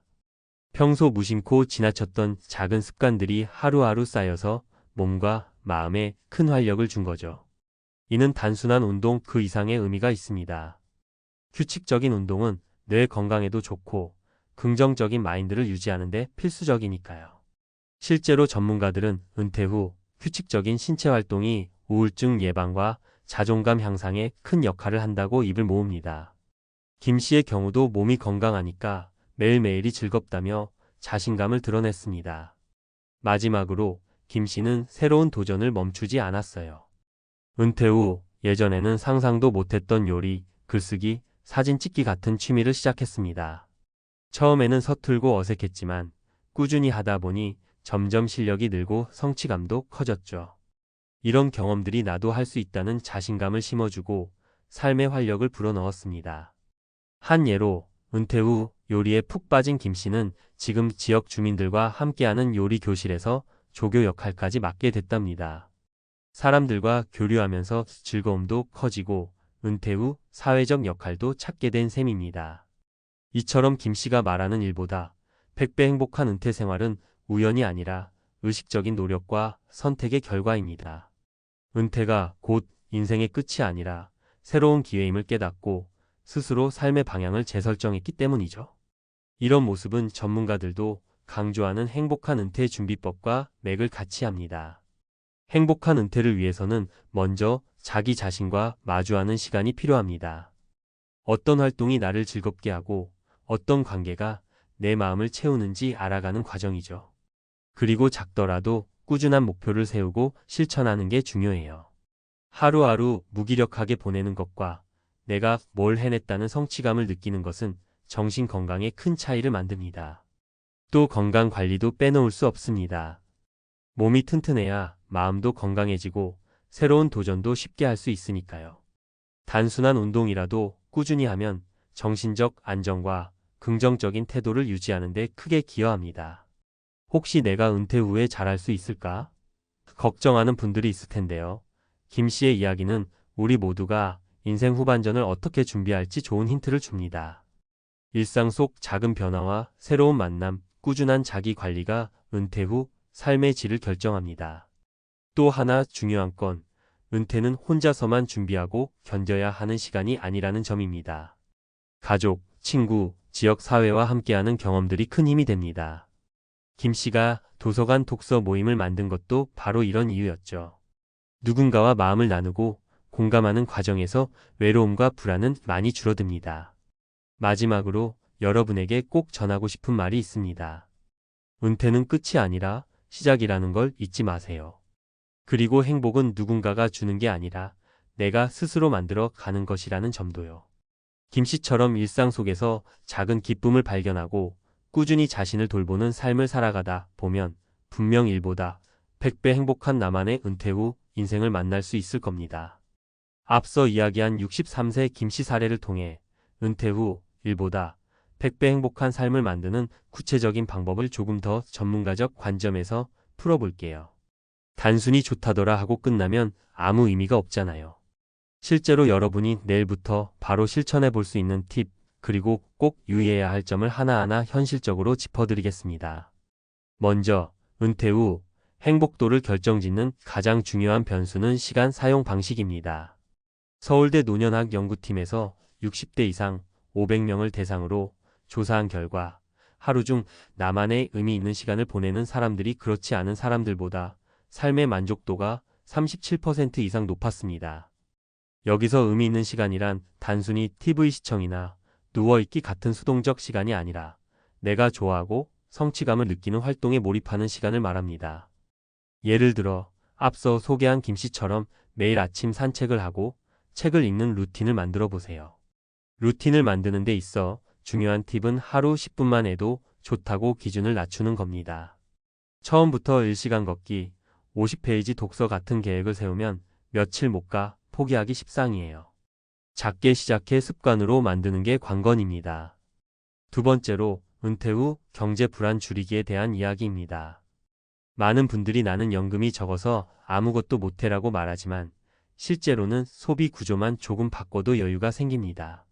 한국보건사회연구원의 조사에 따르면 은퇴 후 불필요 지출의 대표적인 예는 과도한 외식비 평균 월 28만 원, 자녀 지원금 평균 월 55만 원, 그리고 무계획적 여행 비일의 평균 100만 원이었습니다. 은퇴 전문가들은 한 목소리로 이렇게 조언합니다. 고정 지출 구조를 한 번만 점검해도 2030%는 줄일 수 있다. 실제로 65세 이씨 가명은 매달 나가는 고정비를 점검해 유료 채널, 골프 멤버십, 보험 중복 가입 등을 정리해 한 달에 약 38만 원을 절감했어요. 이 돈은 곧바로 생활비와 문화생활비로 전환돼 삶의 질을 높이는 데 쓰였습니다. 여기서 팁을 드리자면 월 1회 지출 점검의 날을 달력에 표시해 두세요. 체크카드, 통장, 자동이체 내역을 전부 확인하면서 없어도 되는 지출을 과감히 삭제하는 겁니다. 습관처럼 하면 의외로 재미도 있고 점점 소비 통제가 쉬워져 자신감도 붙게 됩니다. 세 번째로 사회적 관계 유지 전략입니다. 전문가들은 은퇴 후 우울증과 인지 저하를 예방하는 가장 강력한 방법으로 관계를 꼽습니다. 하버드대의 75년 장기 연구에서도 삶의 만족도와 건강을 결정짓는 핵심 요인으로 관계의 질이 가장 중요하다는 결과가 나왔죠. 하지만 여기서 주의할 점이 있습니다. 은퇴 후 지인들과의 관계도 패턴 변화를 맞게 돼요. 직장 중심의 인간관계는 자연스럽게 줄어들고 대신 지역 커뮤니티, 교회, 동호회 같은 새로운 네트워크가 중요해집니다. 실제로 62세 K씨는 은퇴 후 1년간 집에만 있다가 우울감을 느껴 지역 주민센터에서 요가 교실에 참여했는데 한 달 만에 표정이 달라졌다고 합니다. 나를 기다리는 사람이 있다는 감각이 삶의 활력으로 이어진 거죠. 이때 팁을 드리자면 혼자 가기 부담된다면 처음 한두 번은 가족이나 친구와 함께 가세요. 처음에 심리적 장벽만 넘으면 이후엔 혼자서도 편안히 다닐 수 있습니다. 네 번째, 건강관리와 식단 습관입니다. 은퇴 후 병원비 부담이 큰 이유는 예방보다 치료에 돈을 쓰기 때문이에요. 국민건강보험공단 자료에 따르면 60대 이후 의료비 지출은 50대 대비 2.1배, 70대에는 3.3배로 급증합니다. 따라서 은퇴 직후부터 건강관리 루틴을 만드는 것이 장기 재정관리 측면에서도 매우 중요합니다. 예를 들어 매일 같은 시간에 기상하기, 아침 공복에 물 한 잔 마시기, 점심 저녁은 밥 양을 반 공기로 줄이고 대신 단백질 반찬을 한 개 더 추가하기. 이 세 가지만 실천해도 혈당혈압 관리에 큰 도움이 됩니다. 마지막으로 전문가들이 강조하는 핵심은 단 하나입니다. 은퇴 후 삶을 디자인하라. 막연히 시간이 흐르길 기다리면 무료함과 허무감만 커집니다. 반면 하루에 무엇을 할지, 이번 달 어떤 모임에 나갈지, 올해 안에 배우고 싶은 것은 뭔지 구체적인 계획을 세우면 삶의 만족도는 놀랍게 상승합니다. 이는 수많은 연구에서 일관되게 입증된 결과이기도 해요. 여러분도 한번 오늘 저녁 종이에 이렇게 적어보세요. 내가 은퇴 후 꼭 해보고 싶은 것 3가지.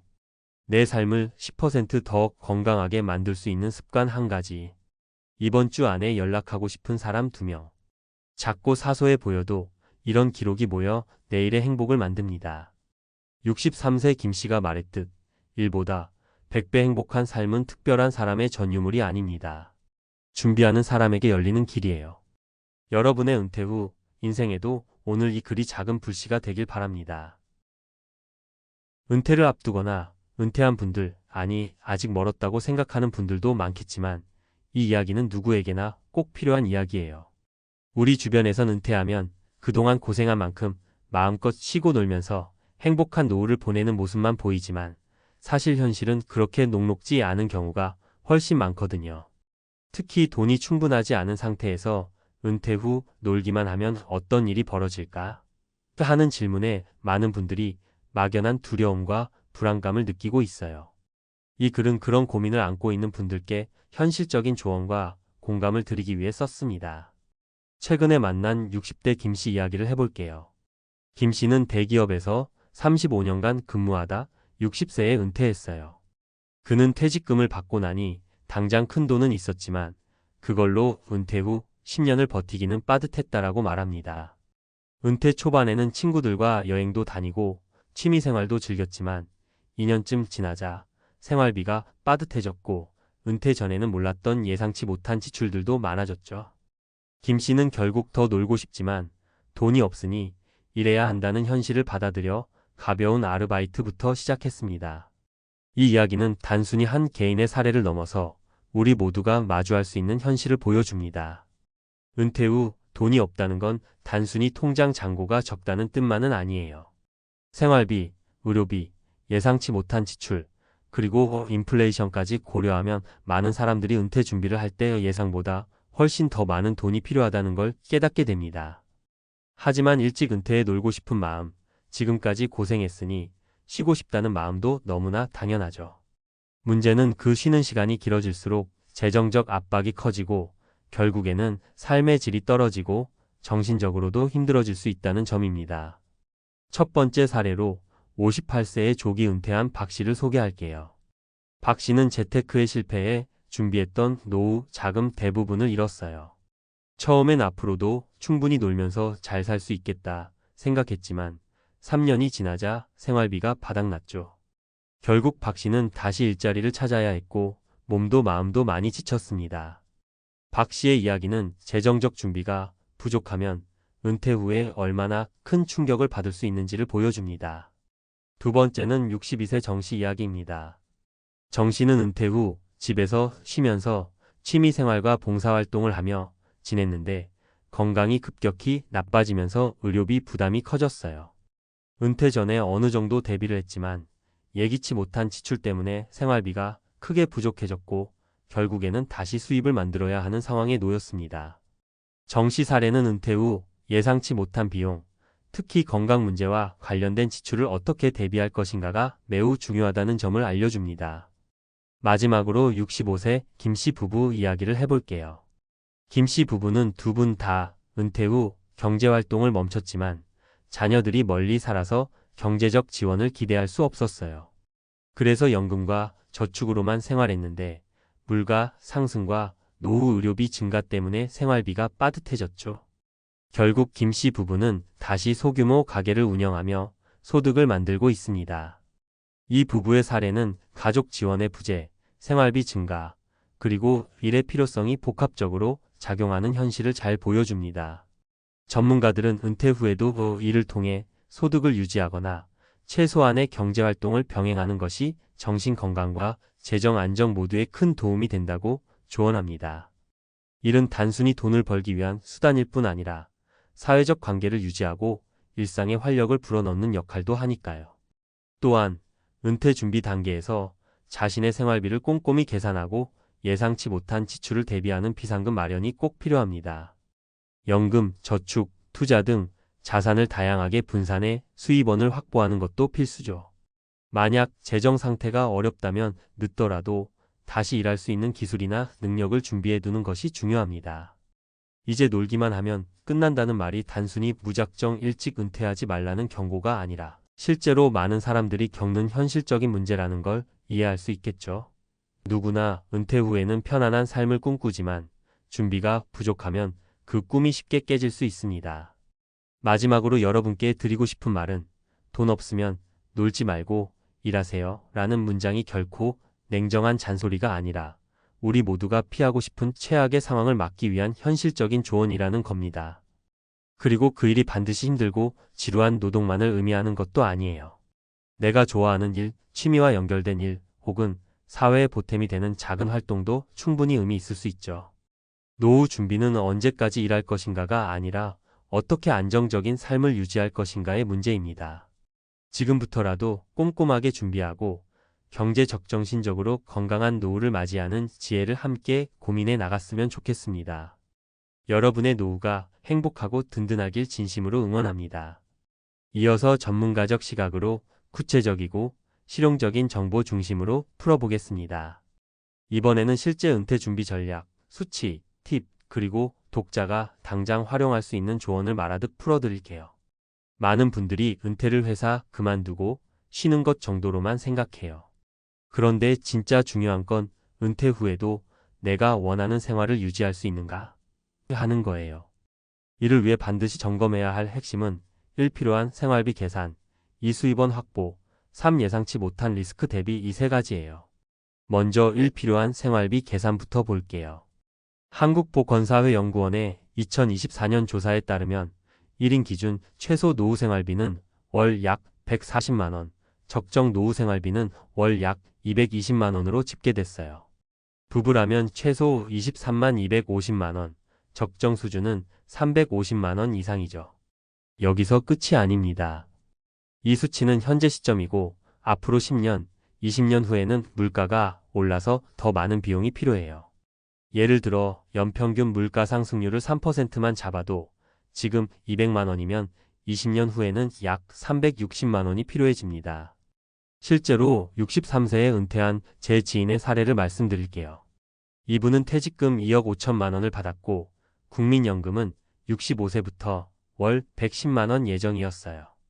처음엔 2억 5천이면 충분하겠다 싶어 2년간 여행, 외식, 취미생활을 마음껏 즐겼는데 어느 순간 통장 잔고가 절반 이하로 줄어드는 걸 보고 불안해졌다고 해요.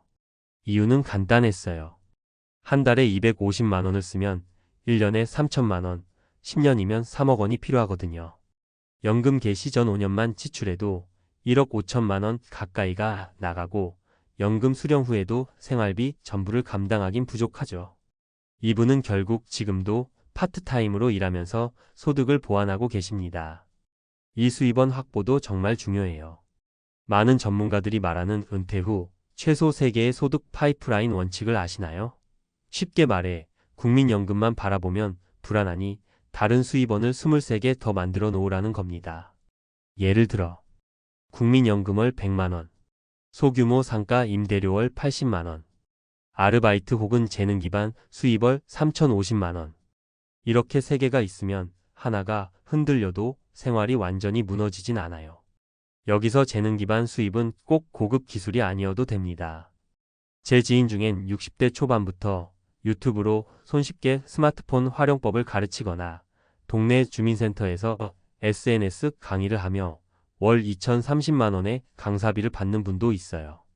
처음엔 용돈벌이라 생각했는데 나중엔 이 소득이 심리적으로도 큰 위안을 준다고 하시더라고요. 내가 아직 사회에서 쓰임이 있다는 만족감 때문이죠. 3. 예상치 못한 리스크 대비, 즉 비상금과 보험 준비도 필수예요. 가장 흔한 리스크는 건강 문제예요. 은퇴 후 의료비 지출은 예상보다 큽니다. 국민건강보험공단에 따르면 65세 이상 평균 연간 본인 부담 진료비는 약 150만 원 수준인데 암이나 만성질환이 생기면 연간 500만 1천만 원 이상 드는 경우도 흔하죠. 따라서 실손보험을 70대까지 유지하거나 실손이 없다면 최소한 질병수술비 특약이라도 유지하는 것을 추천합니다. 그리고 비상금으로는 최소 6개월치 생활비를 별도 계좌에 확보해 두세요. 은퇴 후엔 소득이 불안정하니 갑자기 큰 돈이 나갈 때 대출을 쓰면 이자가 부담스러워집니다. 실제로 금융감독원 자료를 보면 60대 이상 노인 가구의 금융부채 중 생활비 부족으로 인한 대출 비중이 20%를 넘어요. 대출은 곧 고정비 부담으로 이어지기 때문에 이 악순환을 막으려면 비상금 계좌는 필수예요. 여기까지 말씀드린 내용을 간단히 정리하면 이렇습니다. 은퇴 후 필요한 생활비는 현재 생활비 1.5배로 잡아라. 최소 3개의 수입원을 만들어라. 연금 투자임 대수익일. 의료비, 부모 자녀 지원금, 주택 유지 보수 등 예상의 지출을 준비하라. 비상금은 생활비 6개월치를 별도 계좌에 확보하라.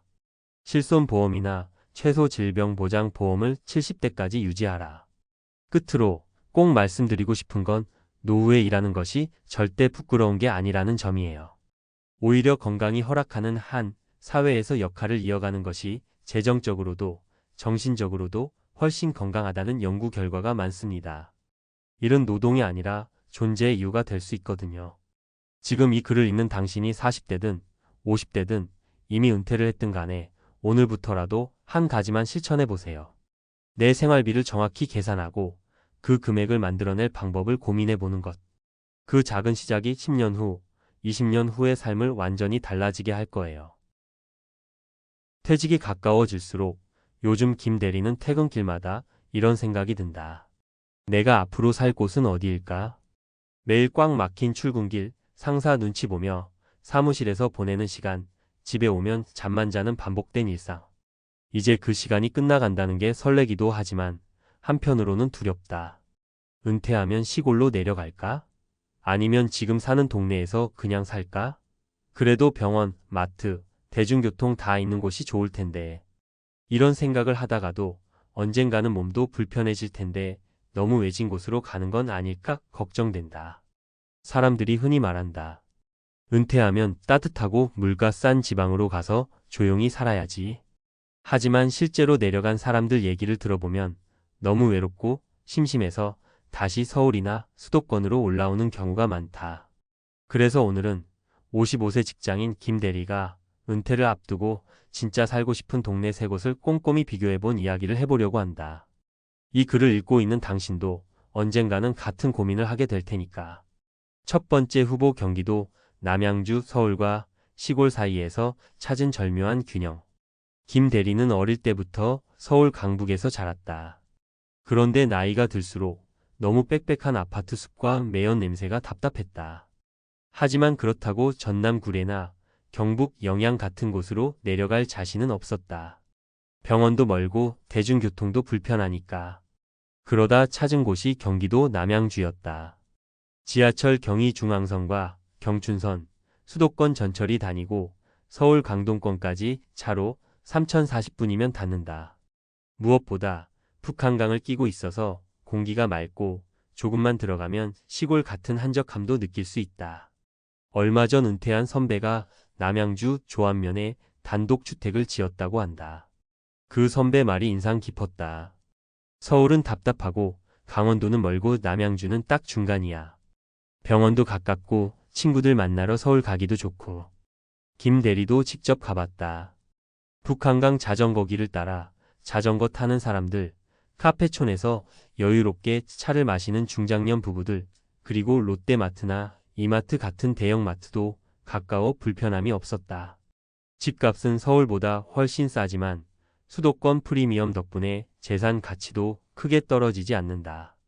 여기라면 은퇴 후에도 심심하지 않게 살 수 있겠다. 그게 김 대리의 솔직한 첫 느낌이었다. 두 번째 후보 강원도 속초 여행지가 아닌 삶의 터전으로. 두 번째는 강원도 속초였다. 회사에서 번아웃이 왔을 때 김 대리는 속초로 혼자 3박 4일 여행을 간 적이 있다. 그때 느꼈다. 와, 바다 냄새, 회 냄새, 소금 냄새, 이게 진짜 사는 거구나. 속초는 의외로 병원, 대형마트, 터미널, 시외버스 등 인프라가 잘 갖춰져 있다. 게다가 KTX 강릉선 연장으로 서울에서 1시간 30분이면 도착한다. 주말에는 관광객들로 북적이지만 평일에는 한적하고 물가도 저렴한 편이다. 실제로 60대 초반에 은퇴하고 속초로 내려간 김 대리의 사촌 형님이 있다. 그 형님은 서울 신도림에서 25평 아파트를 팔고 속초 외곽에 단독주택을 짓고도 1억 정도가 남았다. 바닷바람 맞으면서 살다 보니 혈압약도 끊었어. 형님은 이렇게 자랑하듯 말했지만 한 가지 단점도 털어놨다. 겨울엔 좀 춥고 애들이나 손주들이 자주 못 와서 가끔 외롭다. 그 말을 듣고 김 대리는 고민에 빠졌다. 아무리 경치가 좋아도 결국 사람 사는 데는 외로움이 가장 큰 문제일 수 있으니까. 세 번째 후보 부산 해운대 바다와 도시의 완벽한 조합. 세 번째는 부산이었다. 부산 중에서도 해운대. 김 대리는 출장 때문에 몇 번 내려갔는데 갈 때마다 이런 생각이 들었다. 이런데 살면 은퇴해도 우울하지 않겠는데? 서울 사람들한테 부산은 너무 멀다는 이미지가 있지만 비행기로 김포공항에서 50분, KTX로도 2시간 30분이면 도착한다. 게다가 해운대는 병원, 백화점, 마트, 영화관, 도서관, 문화센터, 해수욕장, 요트장까지 다 있다. 도시 생활의 모든 편리함과 바다의 여유를 동시에 누릴 수 있는 곳이다. 실제로 은퇴 후 해운대 마린시티 오피스텔에서 살고 있는 62세 최 부장님은 이렇게 말했다. 난 사람들 북적이는 게 좋아. 그리고 여기 있으면 서울 안 부러워. 해운대 바다 보고 센텀시티 가서 쇼핑하고 친구들하고 횟집 가고 삶이 질리질 않아. 물론 단점도 있다. 해운대는 부산 내에서도 집값이 비싸다. 하지만 김 대리는 생각했다. 은퇴 후 내 인생 마지막 2030년을 행복하게 산다면 돈 쓰는 게 아깝진 않겠지. 전문가의 한마디, 삶의 무게중심을 어디에 둘 것인가. 김 대리는 결국 아직 결정을 내리지 못했다. 남양주의 현실적 균형, 속초의 자연과 여유, 부산 해운대의 화려한 도시 바다 라이프. 모두 매력적이지만 정답은 없다. 은퇴 설계 전문가들은 말한다. 결국 중요한 건 삶의 무게중심을 어디에 둘지 정하는 겁니다. 외로움이 가장 싫다면 가족과 친구 가까운 곳을, 건강이 최우선이라면 의료 접근성이 좋은 곳을, 평생 바다를 꿈꿨다면 바닷가를. 사람마다 삶의 우선순위는 다르니까요. 김 대리도 요즘은 마음이 조금 편해졌다. 어디서 살든 결국 중요한 건 누구와 어떻게 사느냐겠지. 그는 오늘도 출근길에 지하철 창밖을 보며 은퇴 후의 자신을 떠올린다. 바닷가를 걷고 있는 자신, 북한강 자전거기를 달리는 자신, 혹은 해운대에서 바다를 보며 커피를 마시는 자신을. 당신이라면 어디를 고를 것 같은가? 어디든 좋다. 당신이 그곳에서 내가 진짜 살고 싶었던 삶을 살 수 있다면 말이다. 사실 은퇴 후 살 곳을 정할 때 많은 사람들이 단순히 공기 좋고 물가 싼 곳을 먼저 떠올린다. 하지만 은퇴 설계 전문가 입장에서는 네 가지 요소를 반드시 고려하라고 말한다. 바로 의료 접근성, 교통 편의성, 생활 물가, 그리고 사회적 관계 유지다. 예를 들어보자. 1. 의료 접근성 병원까지 30분 넘게 걸리면 은퇴 후 불편이 시작된다. 통계적으로 60대 이후에는 2명 중 1명이 만성질환을 가진다. 고혈압, 당뇨, 고지혈증 같은 것은 물론이고 관절염, 디스크, 백내장 등도 점점 흔해진다. 그래서 전문가들은 이렇게 말한다. 집에서 대형 병원 또는 대학 병원까지 차로 30분 이내, 최소한 종합병원은 15분 이내가 이상적이다. 실제로 남양주는 서울 아산병원, 삼성병원까지 40분 내외, 남양주 현대병원이나 한양대 구리병원은 1520분이면 도착할 수 있다. 속초는 속초의료원, 속초보강병원이 있고 강릉 아산병원까지는 차로 약 50분 정도 걸린다. 부산 해운대는 말할 것도 없다. 인근의 해운대백병원, 센텀병원, 부산대학교 병원차로 30분 등 대형 병원이 몰려 있다.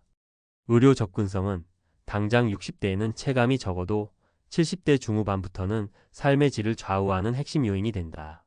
그러니 집을 보러 갈 때는 꼭 병원까지 가보는 동선을 체크해 두길 권한다. 2. 교통 편의성 손주들이 찾아올 수 있어야 외롭지 않다. 은퇴 후 외로움으로 다시 서울로 돌아오는 사람들의 공통된 한마디가 있다. 손주들이 안 오니까 심심하고 나도 서울 가는 게 일이야. 속초를 예로 들어보면 KTX 강릉선 연장으로 청량리-속초 구간이 약 1시간 30분으로 단축될 예정이다. 현재는 서울 동서울 터미널에서 속초까지 시외버스로 약 2시간 30분 정도 걸린다. 부산 해운대는 KTX를 타면 서울역-부산역이 2시간 30분, 거기서 해운대까지는 지하철로 3040분 정도 소요된다. 남양주는 경의중앙선, 경춘선, GTX-비예정 덕분에 교통의 메리트가 크다. 서울 청량리역까지 2030분이면 가능하고 차량으로는 강동권 진입까지도 3040분 정도다.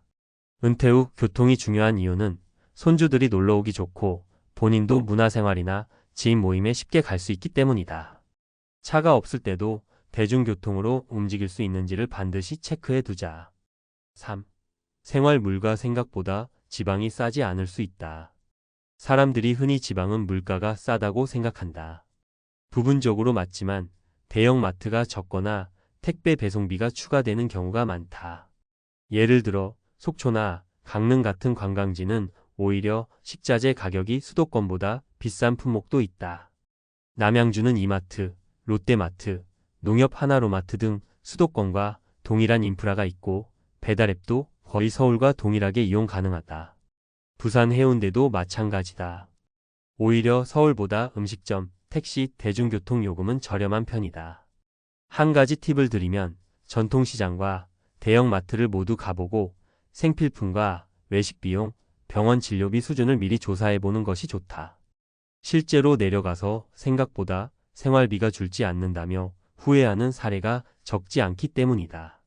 4. 사회적 관계 유지 은퇴 후 외로움이 가장 무섭다. 마지막으로 많은 은퇴자들이 간과하는 것이 사회적 관계다. 평생 회사를 중심으로 인간관계를 맺어온 사람이 갑자기 아무도 모르는 시골 마을에 가면 적응이 어렵다. 특히 남자들이 이런 외로움에 더 취약하다고 한다. 실제로 65세의 강원도 홍천으로 귀촌한 한 남성 사례가 있다.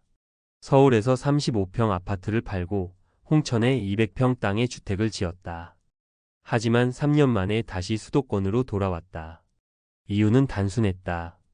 처음엔 경치가 좋고 공기가 맑아서 좋았는데 점점 사람 만날 일이 없으니까 미칠 것 같더라. 그래서 전문가들은 이렇게 조언한다.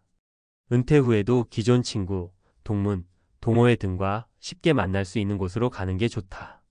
아니면 새로운 동호회나 모임이 많은 지역을 선택해야 한다. 남양주, 해운대, 속초 모두 은퇴자, 커뮤니티가 활발한 곳으로 알려져 있지만 속초는 상대적으로 수도권 지인들과 교류가 줄어들 수 있다는 점을 염두에 두자. 결론 은퇴 후 지역 선택, 이런 순서로 고민해보자.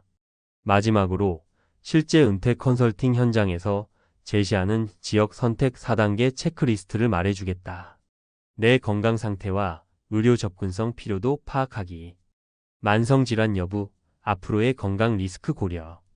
가족 친구 손주와의 거리와 교통편 확인하기.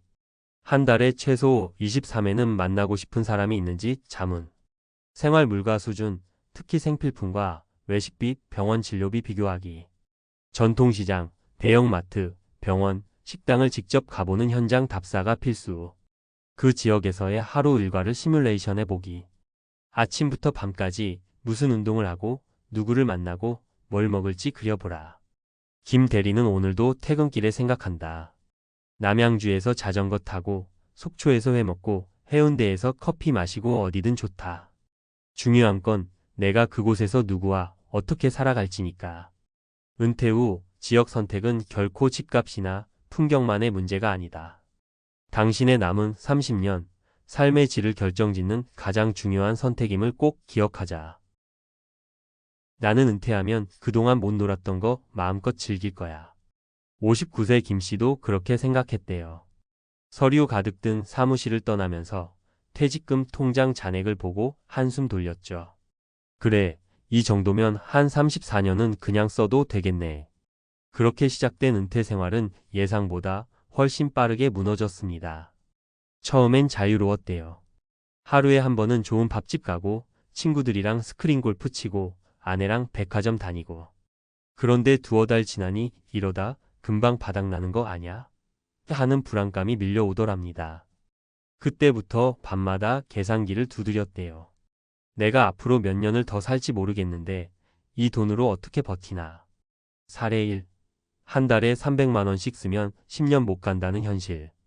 김 씨의 생활비를 보자면 식비, 관리비, 교통비, 보험료, 취미용돈까지 합쳐서 한 달에 최소 300만 원이 들었대요. 그런데 퇴직금은 세금 떼고 나니 1억 8천 정도. 은행 이자도 별 의미 없으니 원금 까먹으면 56년이면 끝이죠. 이때 김 씨가 깨달은 첫 번째 비밀은 이거였답니다. 노후 생활비는 줄이는 연습이 먼저구나. 많은 사람들이 퇴직금이나 연금만으로 충분하다고 착각해요. 하지만 진짜 중요한 건 매달 쓰는 돈을 어떻게 관리할지입니다. 김 씨는 결국 자녀에게 생활비 보태달라고 하는 상황까지 갔고 그제야 모든 자존심이 무너졌다더군요. 사례 2. 퇴직 후 창업 수익 대신 빚만 남겼다. 두 번째 사례는 61세 이 과장님 이야기예요. 퇴직하면 치킨집이나 카페 같은 거 해야지. 그냥 놀면 뭐해. 그런데요, 실제로 창업 후 2년 만에 대출 8천만 원이 빚으로 남았대요. 처음엔 은퇴 후 소득원으로 가볍게 생각했는데 장사가 안 되니 월세, 인건비, 운영비를 전부 빚으로 메웠다고 합니다. 이 과장님이 깨달은 두 번째 비밀이 있어요. 노후 생활비는 소득원을 만들어야 숨통이 트인다.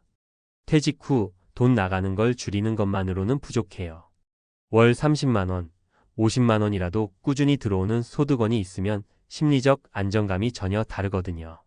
실제로 이 과장님은 치킨집 문 닫은 후 경비 아르바이트를 시작해 월 80만 원을 벌었는데 내가 다시 살고 있다는 느낌이 든다고 했대요.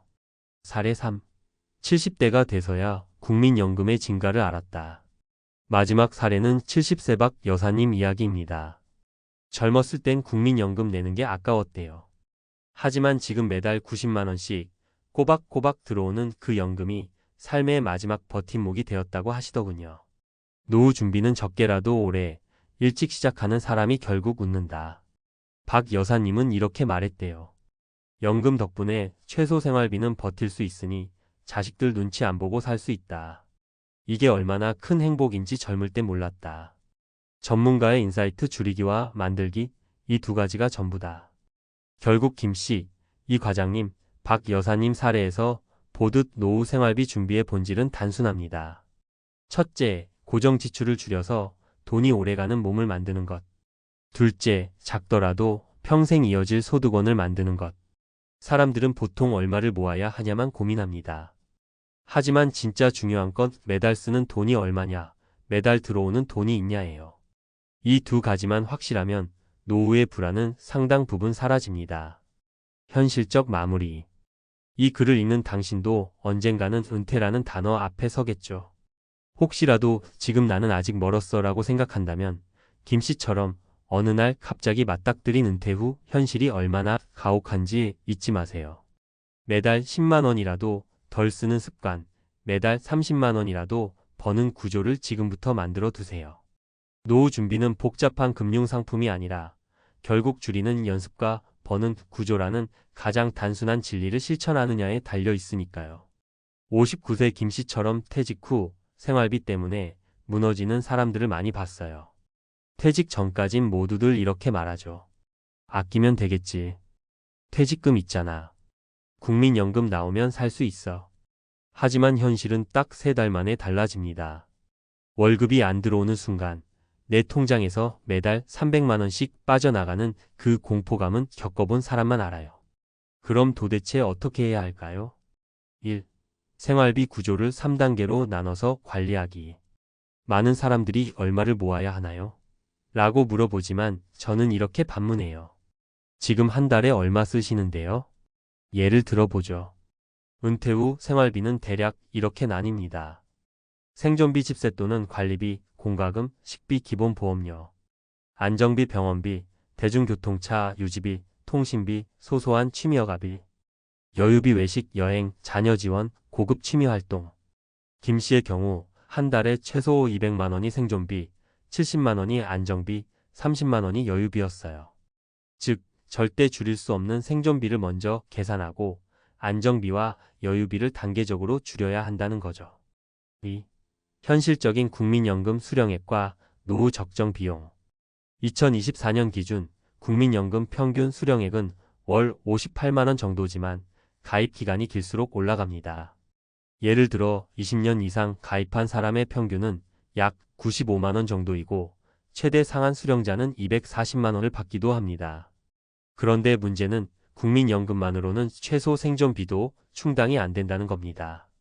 따라서 퇴직 전까지는 국민연금, 개인연금, 소득원의 3중 구조를 만들어야 해요. 3. 노후 소득원을 만드는 현실적인 방법 4가지. 많은 분들이 퇴직 후 창업을 생각하지만 리스크가 너무 크다는 건 앞선 사례에서도 보셨죠. 현실적으로 실행 가능한 소득원은 이런 것들이 있습니다. 경비 보안미와 택배 분류 등 시니어 아르바이트. 시급 1만 원 안팎, 주 3일 근무 시 월 60만 80만 원 가능. 노인 일자리 사업 참여. 정부, 지방자치단체, 공공기관에서 만 60세 이상 대상 일자리 제공. 월 3,050만 원 수준 소득 공제 혜택이 있음. 배달 대행마트 배송 등 근거리 퀵 서비스. 체력 필요하지만 하루 23시간으로 24만 원 수입 가능. 전문직 강의 컨설팅 멘토링. 교사, 공무원, 금융, 제조업 출신 퇴직자의 경우 하루 2시간, 월 20만 100만 원 수준의 강사료 가능. 이 중 가장 추천하는 것은 노인 일자리 사업주 23회 경비근무 조합입니다. 적은 시간 투자로도 내가 아직 쓸모 있는 사람이라는 자기 효능감도 얻을 수 있기 때문입니다. 4. 퇴직 전 준비해야 할 구체적 액션 플랜. 마지막으로 지금부터 실행할 수 있는 단계를 요약해 드릴게요. 표가 아닌 그대로 마음에 새길 수 있는 말하듯 액션 플랜입니다. 첫째, 지출 기록. 지금 쓰는 돈을 3개월간 꼼꼼히 적어보세요. 줄일 수 있는 항목이 무조건 나옵니다. 둘째, 국민연금 가입 기간 늘리기. 퇴직 전 추가납 입추납으로 가입 기간을 늘리면 수령액이 월 10만 20만 원 이상 차이 납니다. 국민연금공단에 전화만 해도 방법을 자세히 안내해 줍니다. 셋째, 개인연금 점검. 이미 가입한 연금보험, 연금저축계좌, IRP 개인형 퇴직연금가 있으면 연금 수령 시기를 언제부터 얼마씩 받을지 정확히 시뮬레이션해 보세요. 넷째, 소득원 탐색. 은퇴 후 할 수 있는 일자리를 최소 3가지 써보세요. 이거라도 해야지가 아니라 내가 뭘 해야 마음이 편할까를 기준으로요. 많은 분들이 경비나 주차, 미화 일을 꺼리지만 막상 해보면 일상 리듬이 생겨서 더 건강해지는 경우가 많습니다. 5. 마지막 전문가의 한마디. 노후 준비의 본질은 얼마 모았냐가 아니라 매달 들어오는 돈과 나가는 돈의 구조를 설계했냐입니다. 아무리 퇴직금이 3억, 5억 있어도 들어오는 돈 없이 빼서만 쓰면 그 돈은 10년도 못 가요. 59세 김씨처럼 퇴직금 다 써버리고 후회하지 않으려면 지금부터라도 생활비 구조를 재점검하고 작은 소득원을 만드는 연습을 하세요. 그게 결국 자식에게 의지하지 않고 매일 아침 눈 떴을 때 불안하지 않은 진짜 내 노후를 지켜주는 유일한 방법입니다. 아니, 은퇴 후 건보료 절감 더 구체적으로 알아보자. 앞서 사례에서 건보료가 절반으로 줄어든 분들을 봤죠.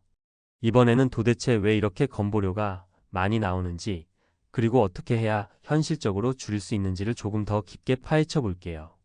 1. 왜 은퇴하면 건보료가 올라갈까? 많은 분들이 이렇게 말해요. 현직 때는 그냥 월급에서 빠져나가니까 몰랐는데 퇴직하니까 너무 부담된다. 맞는 말이에요. 현직 때는 직장 가입자여서 보험료를 회사가 절반 부담했지만 퇴직 후에는 지역 가입자가 돼서 전액을 본인이 내야 하거든요. 게다가 지역 가입자는 보험료 산정 기준이 소득, 재산, 자동차를 모두 반영하기 때문에 더 높게 나옵니다. 예를 들어 월 250만 원 연금을 받는 65세 어씨가 있다고 가정해 볼게요. 직장 가입자였다면 연금 소득만 기준이 되니 약 10만 15만 원대에서 나오지만 지역 가입자로 바뀌면 보유한 아파트, 차량, 금융소득 등이 모두 합산돼 30만 원 이상으로 확 뛰게 됩니다. 2. 퇴직 직후 건보료 폭탄은 어떻게 피할까? 가장 흔한 건 퇴직금 일시 수령 문제예요. 퇴직금을 일시에 받으면 해당 연도나 다음 연도 건보료 산정에 큰 영향을 줍니다. 예를 들어 퇴직금 1억 원을 일시에 받으면 건보공단에서는 이를 분리과세 소득으로 일정 방식으로 계산해 보험료에 반영합니다. 실제로는 1억 원 전액을 소득으로 보는 것은 아니지만 반영액만으로도 건보료가 몇십만 원 상승하는 경우가 많아요. 전문가 팁. 퇴직금 분할 수령 여부를 검토하세요. 연금형으로 수령하면 연금 소득으로 분류돼 보험료가 일정하게 나오고 일시금보다 부담이 덜할 수 있습니다. 단, 퇴직연금 운용 방식에 따라 연금소득세, 금융기관 수수료 등 다른 비용도 발생하니 반드시 연금 담당자와 세무 전문가의 자문을 받으세요. 3. 재산 항목 조정 어떻게 해야 할까? 지역 가입자 건보료에서 재산이 차지하는 비중이 상당히 큽니다. 특히 공시가격 3억 원 이상 아파트를 보유한 경우 월 건보료가 5만 10만 원 추가될 수 있어요. 활용 가능한 팁. 공시가격 오류 여부 확인 종종 시세와 다른 과세 표준이 적용되기도 하므로 건보공단 또는 관할 구청에서 열람 후 이의 신청이 가능해요. 배우자 명의 이전 재산을 배우자에게 일부 이전하면 본인 기준의 재산 과표가 낮아져 건보료가 내려갈 수 있어요. 단, 증여세, 취득세 등 이전 비용과 세금 부담을 반드시 계산해보고 결정해야 합니다. 4. 자동차, 건보료에 이렇게 반영된다. 많은 분들이 놓치는 부분이 자동차예요. 자동차는 배기량과 연식에 따라 보험료에 반영됩니다. 예를 들어 배기량 1600cc 이하 경차 건보료에 미반영. 배기량 1600cc 초과 중형차 연간 보험료 산정에 수만 수십만 원 반영. 고가 차량 수입차, 대형 SUV 등 건보료 상승폭 매우 큼. 전문가 팁. 은퇴 후에는 경차나 하이브리드 소형차로 교체하는 것도 건보료 절감에 큰 도움이 됩니다. 차량 이전 시에는 취득세, 보험료, 유지비 등을 종합적으로 검토하세요. 5. 금융소득도 건보료를 올린다. 많은 분들이 모르는 부분 중 하나가 금융소득입니다. 예금이자, 채권이자, 펀드 배당, 상장 주식 배당 등을 합산해 연 2천만 원 초과 시에는 종합소득으로 과세되고 이에 따라 건보료도 올라갑니다. 전문가 팁. 연금저축, IRP 같은 절세형 상품으로 일부 이관하면 금융소득을 분산할 수 있어요. 배당소득이 많은 경우 배당소득세와 건보료 상승 효과를 합산해 손익분기점을 계산하는 것이 필수입니다. 6. 국민연금만으로 생활하면 건보료는 얼마나 나올까? 실제 사례를 볼게요. 62세 B씨, 국민연금 월 120만 원, 배우자 소득 없음, 재산 과표 1억 원, 자동차 없음. 이 경우 지역 가입자 건보료는 약 10만 12만 원대로 산출됩니다. 하지만 여기에 금융소득예금이자, 배당 연 300만 원, 차량 배기량 1800cc 한 대가 추가되면 보험료가 월 17만 20만 원대로 뛰게 됩니다. 전문가의 핵심 조언 정리. 퇴직 전후의 재산소득 구조를 미리 점검해라. 퇴직금을 분할 수령하거나 연금형으로 전환하는 방안을 고려해라. 차량은 경차나 저배기량 차량으로 교체하는 것이 유리하다. 재산세 과표를 정확히 확인해 잘못된 부분은 즉시 정정 요청하라. 금융소득은 연 2천만 원 이하로 분산 관리하라. 작은 전략이 노후를 바꾼다. 은퇴 후에는 버는 돈보다 새어나가는 돈을 관리하는 게 더 중요합니다. 건보료는 평생 내야 하는 고정 지출이기에 조금만 구조를 바꿔도 매달 부담이 크게 달라져요. 앞서 본 김 선생님처럼 매달 20만 원만 줄여도 1년이면 240만 원, 5년이면 1200만 원입니다. 그 돈이면 손주들 학원비도 되고 부부 여행비도 되겠죠.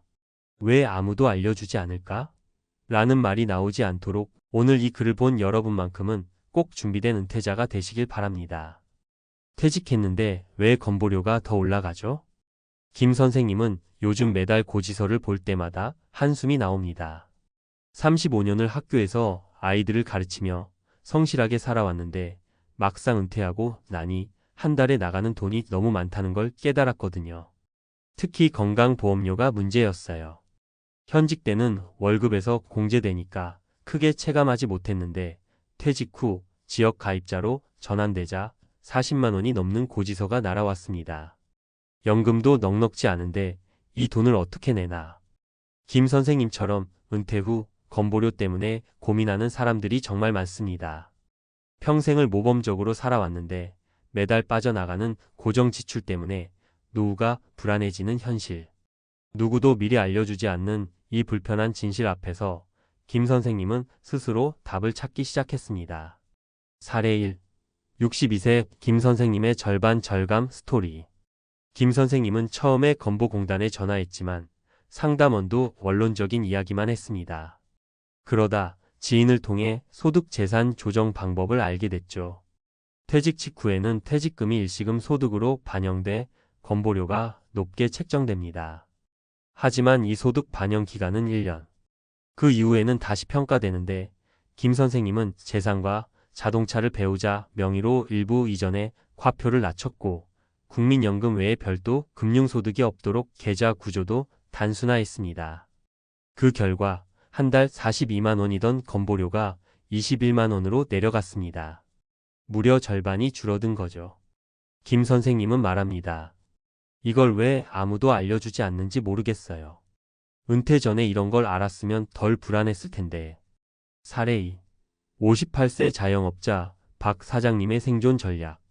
두 번째 사례는 음식점을 25년 운영하다 폐업하고 은퇴한 박 사장님입니다. 은퇴 후 국민연금으로만 생활해야 했는데 지역 가입자로 전환되면서 건보료가 35만 원으로 산정됐습니다. 가게는 폐업했지만 사업자 등록이 그대로 남아 있어서 상가 임대 소득이 있는 것으로 과세됐던 거죠. 박 사장님은 지인의 소개로 세무사에게 상담을 받고 폐업 사실을 국세청과 건보공단 모두에 철저히 신고했습니다.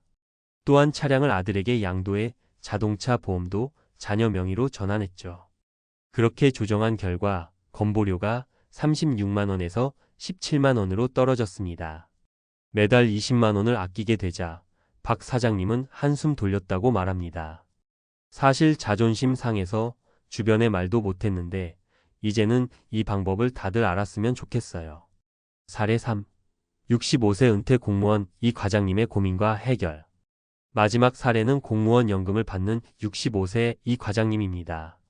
매달 240만 원의 연금을 받는데 건보료가 34만 원이나 나왔습니다. 연금 소득 외에 다른 금융 소득은 없었지만 오래된 아파트 재산세 과표가 높게 책정돼 있었던 게 문제였죠. 이 과장님은 건보공단 민원센터를 찾아가 등기부등본과 공시가격 조정 내역을 확인했고 재산세 과표가 잘못 반영된 것을 발견했습니다. 수정을 요청한 결과 건보료가 34만 원에서 27만 원으로 7만 원 감소했습니다. 크지 않아 보여도 연 84만 원. 이 과장님은 말합니다. 7만 원 아끼면 손주들 용돈도 넉넉히 줄 수 있잖아요. 왜 아무도 알려주지 않을까?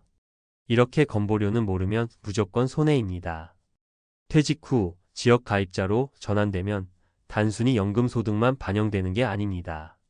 자동차, 재산, 금융소득, 심지어 배우자 소득까지 합산됩니다. 그런데도 정작 은퇴 전에 이런 정보를 자세히 알려주는 곳은 거의 없습니다. 현직에 있을 때는 회사가 절반을 내주고 월급에서 자동 공제되니 체감이 덜하지만 은퇴 후엔 전액을 본인이 내야 하기에 부담이 배로 다가옵니다. 더구나 은퇴 후 소득은 현직 시절보다 줄어들 수밖에 없는데 건보료 부담이 늘어나면 생활비가 빠듯해지는 건 당연하겠죠. 전문가의 조언 퇴직 전에 준비하라. 보험세무 전문가들은 이렇게 조언합니다. 첫째, 퇴직 전에 퇴직소득이 합산되는 시점을 반드시 확인하세요. 퇴직소득은 다음 연도 건보료 산정에 반영됩니다. 퇴직금 수령식이나 분할 여부를 미리 고려하면 부담을 분산할 수 있습니다. 둘째, 재산세 과표를 꼭 점검하세요. 공시가격이 실제 시세와 다를 수 있고 과세표준 정정이 가능할 수도 있습니다. 셋째, 자동차, 임대소득 등 재산 항목은 배우자나 자녀 명의로 분산하는 방법도 있습니다. 단, 무조건 양도하기보다는 세금 증여 문제를 함께 검토해야 하므로 세무 전문가 상담을 권장드립니다. 넷째, 노후에는 소득 구조를 단순화하는 게 좋습니다. 불필요한 금융소득이나 소규모 사업소득이 건보료를 상승시키는 요인이 될 수 있으니 국민연금 중심의 구조로 재편하면 부담을 줄일 수 있습니다. 작은 정보가 노후의 불안을 덜어준다. 김 선생님은 이제 매달 나가는 건보료가 절반으로 줄어든 덕에 소박한 여행도 다니고 손주들 간식도 사주며 지냅니다. 그리고 은퇴를 앞둔 후배 교사들에게 이렇게 말하죠. 연금만 준비하면 되는 줄 알았는데 그게 아니었어. 건보료 이거 꼭 알아보고 준비해. 아무도 알려주지 않던 진실, 그리고 작은 정보 하나가 만드는 큰 차이. 혹시 지금 당신도 퇴직을 앞두고 있나요? 당장 내일 국민건강보험공단 홈페이지에 들어가 예상 보험료를 조회해 보세요. 그리고 당신에게 꼭 맞는 절감 방법을 지금부터라도 하나씩 찾아보세요. 당신의 노후는 당신이 모르는 사이에 새어나가는 돈을 막는 것에서 시작됩니다. 은퇴 후에도 이렇게 걱정할 줄은 몰랐어요. 요즘 일본 60대 직장인들이 입버릇처럼 하는 말입니다. 막상 은퇴가 눈앞에 다가오면 누군가는 편안한 노후를 꿈꾸지만 또 누군가는 경제적 불안에 숨이 막힙니다. 실제로 최근 조사에 따르면 60대 일본 직장인의 약 40%가 은퇴 후 생계 걱정을 하고 있다고 답했어요. 단순한 숫자처럼 보이지만 그 안에는 누구나 한 번쯤 느껴봤을 불안과 두려움이 가득하죠. 우리 주변에 흔히 볼 수 있는 평범한 일본 직장인들도 은퇴를 앞두고 이 같은 걱정에 시달립니다. 하지만 그 걱정을 조금이나마 덜어줄 수 있는 현실적인 대비법도 분명히 존재합니다. 오늘은 현장에서 만난 일본 중장년층의 생생한 이야기와 전문가들이 말하는 현실적 대비 전략을 함께 나눠보려고 해요. 1. 현실적인 불안과 마주한 타케시 씨 62세, 도쿄 직장인. 도쿄에서 30년 넘게 회사원으로 일해온 타케시 씨는 은퇴를 1년 앞두고 있습니다. 하지만 그는 은퇴 후 벌어들일 수입이 얼마나 줄어들지, 생활비는 어떻게 감당해야 할지 걱정이 많습니다.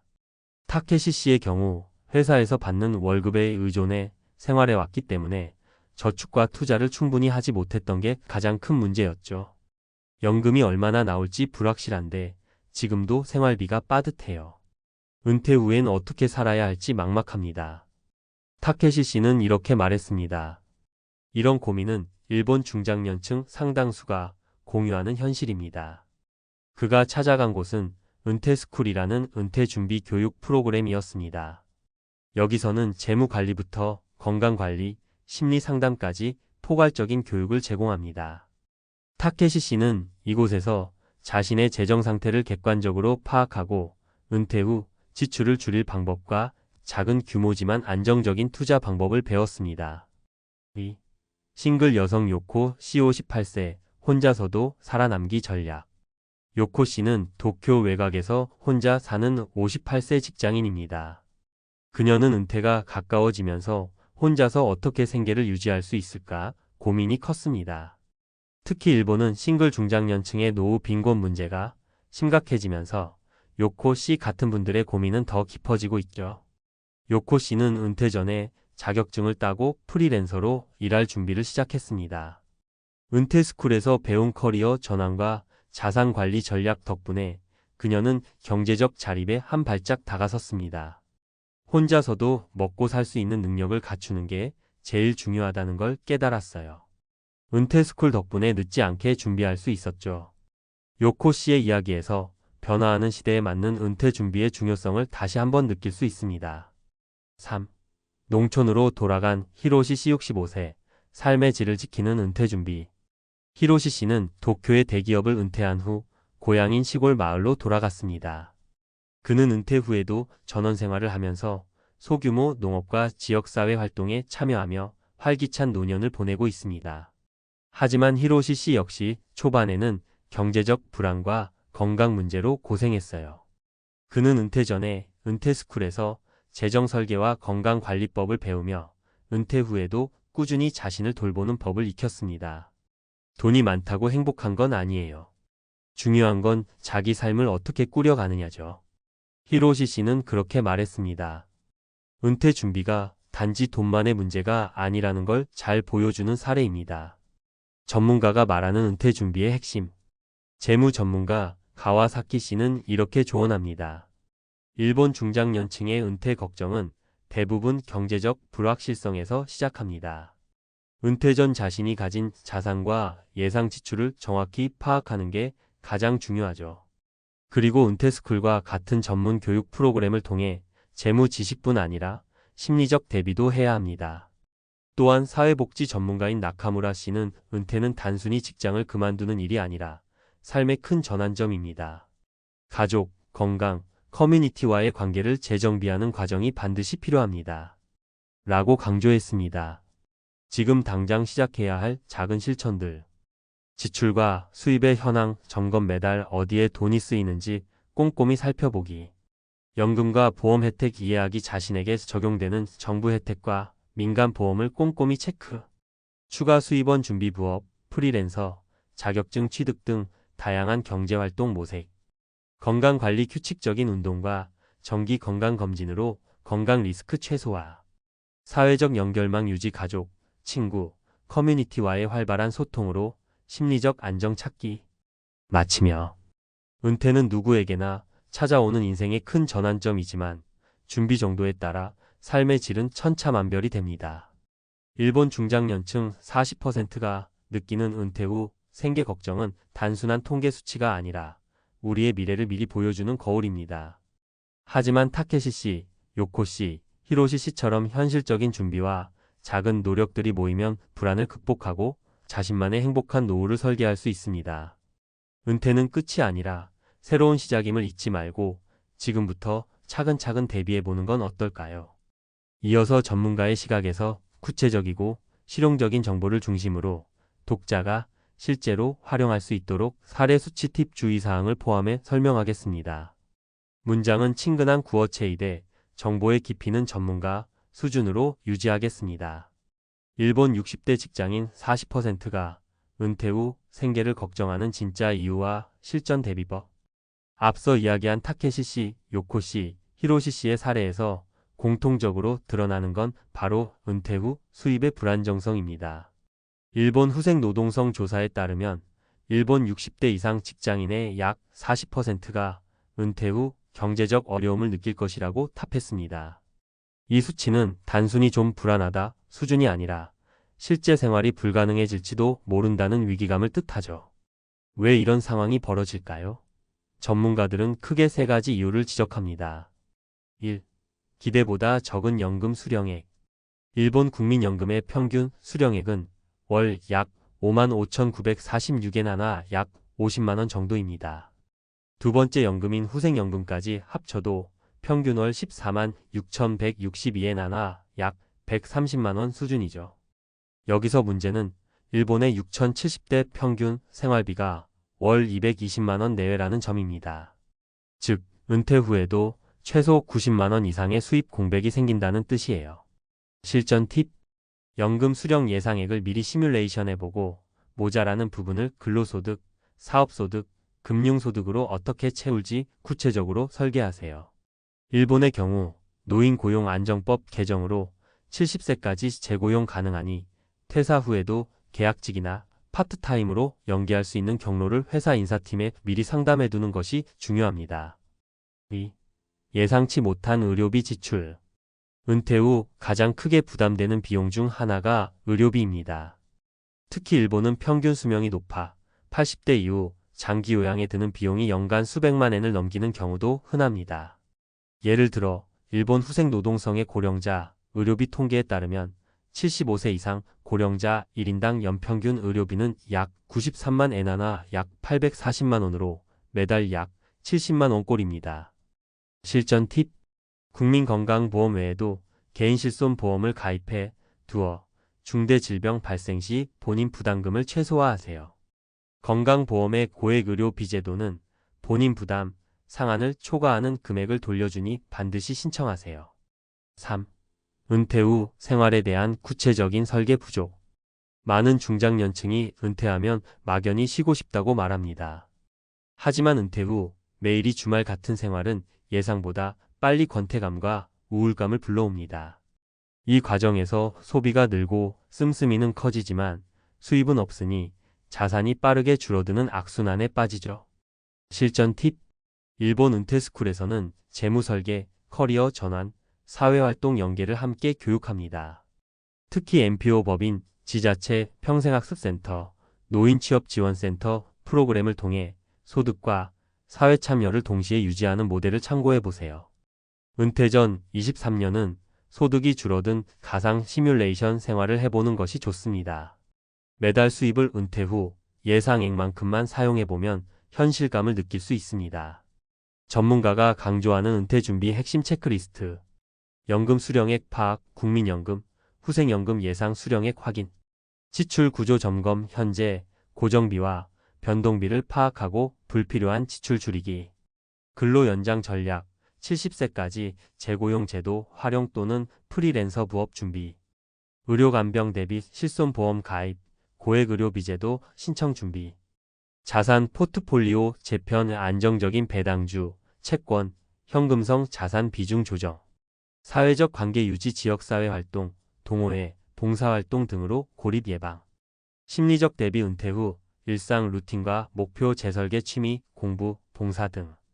마지막으로 드리는 현실적인 조언. 일본 60대 직장인 40%가 느끼는 생계 불안은 단순히 일본만의 문제가 아닙니다. 우리나라 중장년층도 같은 고민을 하고 있죠. 하지만 중요한 건 은퇴 준비는 막연히 불안해하는 데서 끝나는 게 아니라 지금부터라도 한 발씩 실천해보는 것입니다. 오늘 바로 연금공단 홈페이지에 들어가 내 예상 연금액을 확인해보고 한 달 생활비를 적어보는 것만으로도 당신의 미래는 훨씬 더 현실적이고 구체적으로 다가올 겁니다. 은퇴는 끝이 아니라 새로운 출발점이다. 이 말이 단순한 위로가 아닌 현실이 될 수 있도록 지금부터라도 작은 준비를 하나씩 시작해보면 어떨까요?